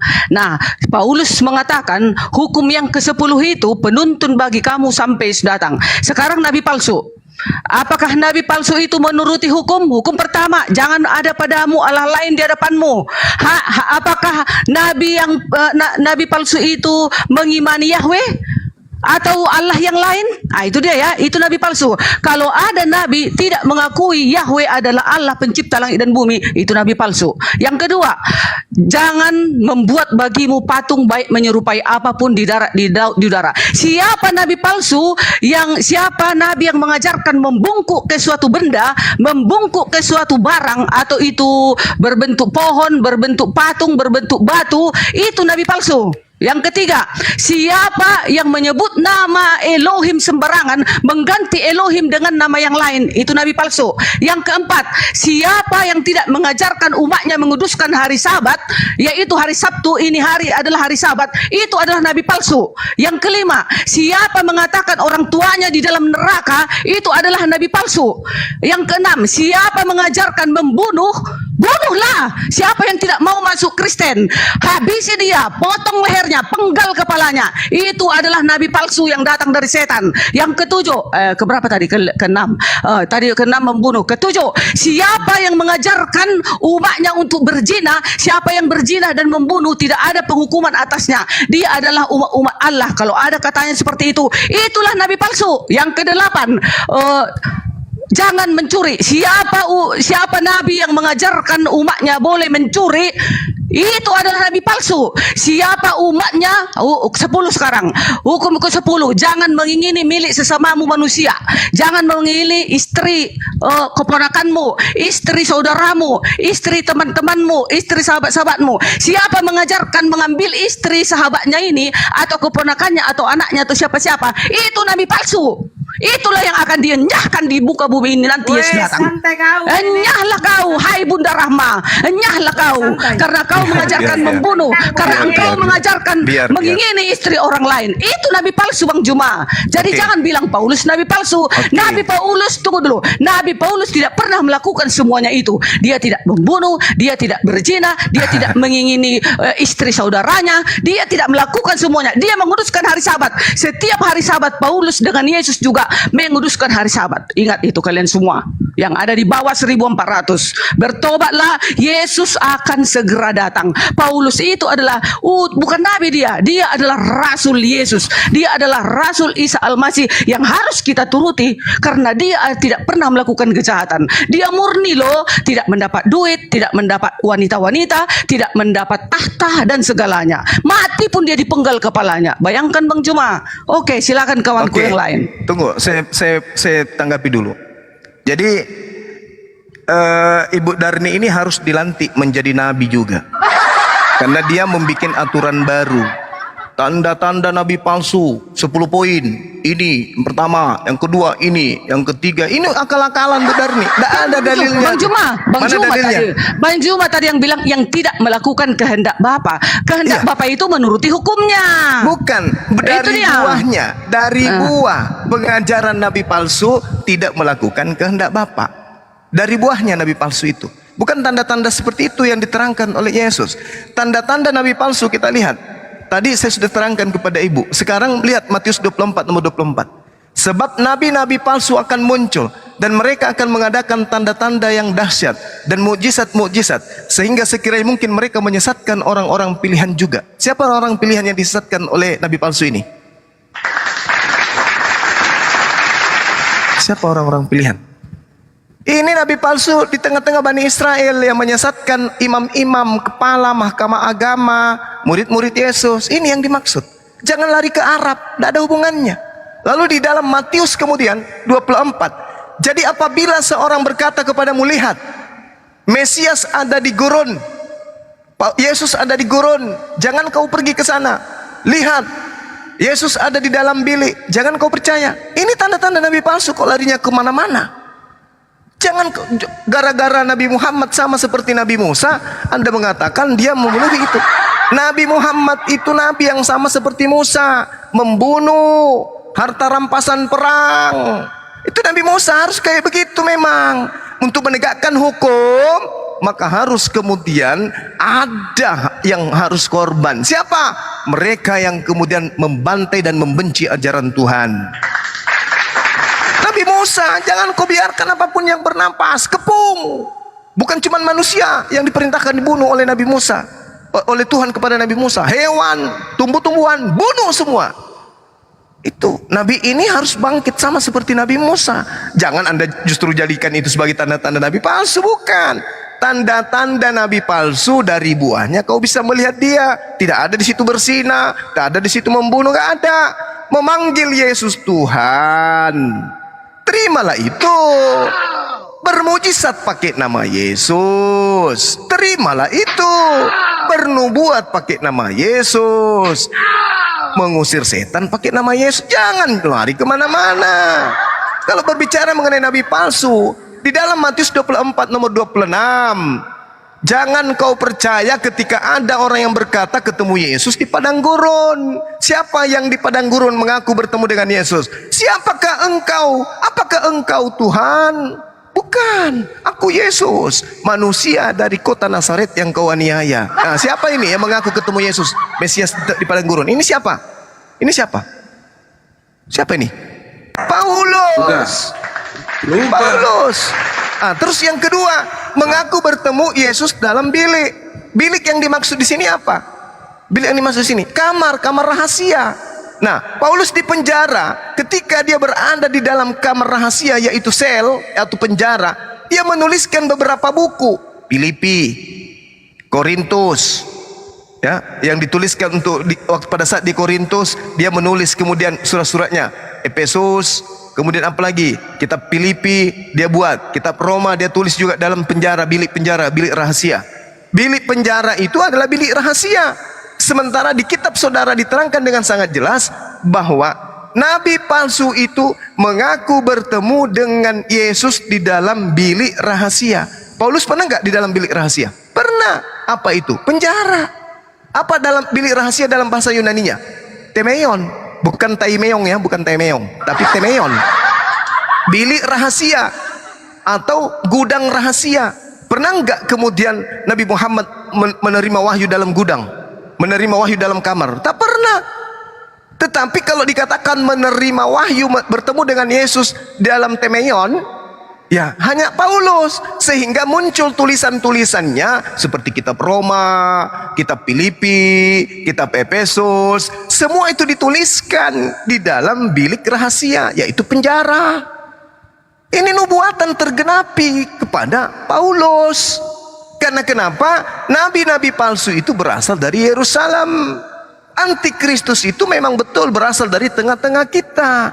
Dan yang mendapatkan petua nasihat untuk waspada adalah Bani Israel. Waspadalah supaya jangan engkau disesatkan. Orang Roma menyesatkan. Siapa itu? Paulus. Paulus itu orang Roma yang menyesatkan. Dia kelahiran Roma, bapaknya juga orang Roma. Dia orang Roma itu, dia serigala yang menyesatkan kemudian orang banyak, orang-orang pilihan. Jadi jangan lari kemana-mana, 10 hukum tak ada hubungannya. Terkait dengan apa yang dilakoni oleh Nabi Muhammad SAW, dia harus menegakkan hukum-hukum. Yesaya 42 nomor 1, lihatlah itu hambaku, kepadanya aku berkenan, dia akan menegakkan hukum-hukum kepada bangsa-bangsa. Bagaimana hukum Tuhan bisa ditegakkan kalau tidak dengan cara seperti Nabi Musa? Bagaimana mungkin ditegakkan? Kalian tinggalkan penyembahan berhala. Kenapa bisa? Kami lebih cinta berhala. Tidak, Tuhan menginginkan kemudian hukum-hukumnya ditegakkan. Makanya baca Kisah Para Rasul 3 nomor 2 nomor 23, akan terjadi siapapun yang tidak mendengarkan Nabi itu akan dibunuh dari umat kita. Apa tuh? Dan seorang nabi palsu yang terlalu berani berbicara tentang namaku tapi tidak kuperintahkan, nabi itu harus mati. Tidak ada penulis Bible yang tidak mati mengenaskan. Semua mati mengenaskan. Mulai dari Paulus dan seterusnya. Paulus ini supaya dia dianggap nabi, supaya dia dianggap orang benar, kudu wajib dia bertobat kan? Iya kan? Bagaimana seekor serigala bisa menyamar domba kalau dia tidak berpura-pura? Bagaimana? Bisa tidak serigala ini nyamar seperti domba kalau dia tidak berpura-pura baik? Tidak bisa. Nah sekarang permasalahannya ada di entry pointnya. Apa itu? Nabi palsu mengaku bertemu dengan Yesus. Titik. Titik setitik-titiknya. Siapa yang pernah bertemu dengan Yesus? Paulus atau Nabi Muhammad? Nabi Muhammad tidak pernah mengaku bertemu dengan Yesus di padang gurun. Tidak pernah mengaku bertemu Yesus dalam bilik penjara. Paulus memenuhi syarat itu. Dia bisa bermujizat, menyesatkan banyak orang. Orang-orang pilihan disesatkan, menganiaya murid Yesus. Di dalam Lukas 21 nomor 8, waspadalah kepada penyesat yang datang menggunakan namaku, membawa-bawa namaku dan mengajarkan akulah dia. Namun sebelum penyesat itu datang kepadamu, kamu semua terlebih dahulu dianiaya. Siapa yang dia menganiaya murid Yesus? Paulus. Siapa yang mengaku murid Yesus? Paulus. Siapa yang mengajarkan memanggil Yesus Tuhan? Paulus. Siapa yang bermujizat menduruat dan seterusnya? Pengikut siapa? Paulus. Kurang apa lagi? Antikristus itu berasal dari Yerusalem. Yeremia 23 baca satu perikop. Nabi-nabi Yerusalem inilah yang penyesat dan akan diberikan Tuhan aib dan noda sebagai tanda kekekalan kepada mereka untuk mempermalukan mereka. Itu data. Nabi-nabi Yerusalem telah membuat murka Tuhan. Kepadanya pengikutnya akan diberikan aib. Apa yang dikatakan aibnya? Dia akan dipermalukan. Kalau Ibu Darni itu ngamuk, itu karena dipermalukan. Manusia kok disembah? Hasil daripada nabi palsu. Nabi palsu itu umatnya akan dipermalukan. Coba Anda baca dalam Yeremia 23 itu. Apa yang dikatakan satu perikop di sana? Nabi-nabi penyesat dari Yerusalem yang akan dari kalangan mereka, di kalangan para nabi Samaria, aku melihat ada yang kurang pantas. Mereka bernubuat demi nama Baal, menyesatkan umat Israel. Tetapi di kalangan para nabi Yerusalem, aku melihat ada yang mengerikan. Anda mengatakan Paulus bukan nabi. Kisah Para Rasul 13 nomor 1. Ada beberapa nabi dan pengajar di Antioquia. Di antaranya adalah Nabi Saulus. Tetapi di kalangan para nabi Yerusalem aku melihat ada yang mengerikan. Mereka berzina dan melakukan perlakuan tidak jujur.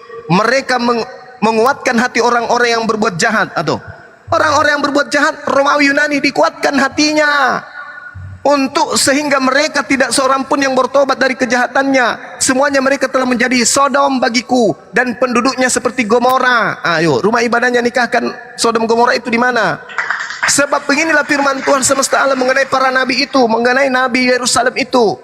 Janganlah dengarkan perkataan para nabi yang bernubuat kepadamu. Mereka hanya memberi harapan yang sia-sia kepadamu dan hanya mengungkapkan penglihatan rekaan hatinya sendiri, bukan apa yang datang dari mulut Tuhan. Tuh. Paulus mengakui, aku menulis bukan dari firman Tuhan, tapi dari keinginanku sendiri. Apa ending daripada Nabi Yerusalem? Aku akan menimpakan kepadamu aib yang kekal dan noda yang kekal yang tidak terlupakan. Itulah aibnya. Kalian mengaku sebagai utusan, sebagai umat Tuhan. Kalian mengaku sebagai pengikut Yesus. Tapi yang kalian tuhankan manusia.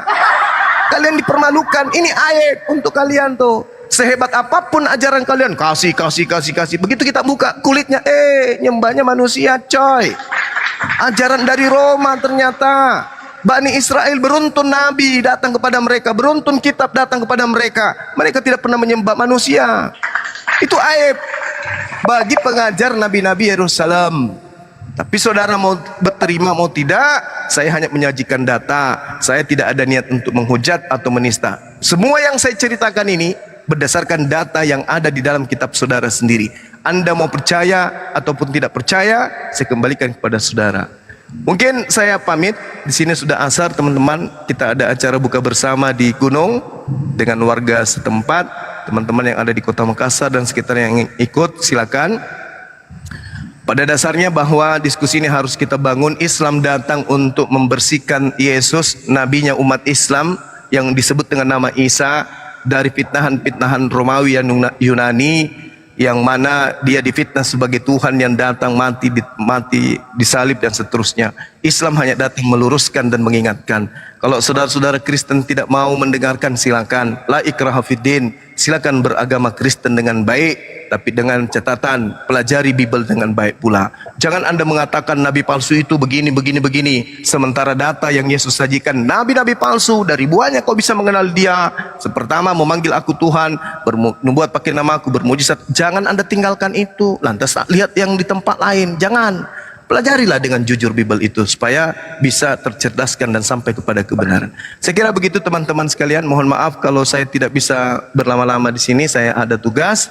Dan terima kasih atas kebersamaannya Bu Darni. Mohon maaf, sehat selalu Ibu. Teman saya, abang saya Astromai Kuru Sumanga Samune, dan juga Bang Song. Thank you. Saudara Imros, Bunda Rahma, Dinda Tedore, dan juga Dinda Blokir Permanen. Silakan dilanjutkan diskusi yang baik. Aku pun turun ya blokir. Dikit. Iya, Satu-satu sebelum Enggak mau aku sama Pak Bunda Rahma, enggak mau aku turun aku. Enggak, nanti kan ribut. Enggak mau sama perempuan, enggak mau. OTW Bolangi. Satu-satu mau OTW. Aku mau OTW Ganti sama Bolangi. Tedore, ganti sama Tedore, Tante. Tante Aku ganti hanya sama mau Tedore. nyampaikan. Kok takut Tante? Aku aja Bunda. Iya, saya pamit dulu ya teman-teman. Sahabat-sahabat saya. Subhanakallahumma bihamdi asyhadu an la ilaha illa anta astaghfiruka wa atubu ilaik. Salam tauhid, salam satu Tuhan. Jayalah Islam, jayalah Indonesia kita. Assalamualaikum warahmatullahi wabarakatuh dan semangat sore. Waalaikumsalam warahmatullahi wabarakatuh. Oke, tinggal Astropi Aku sama mau OTW Song. Bolangi nih ya. Ayo, silakan. Iya. Ini Bunda aku mau Rama. kasih tahu si Darmi itu kenapa kabur ya. Ini Lukas 19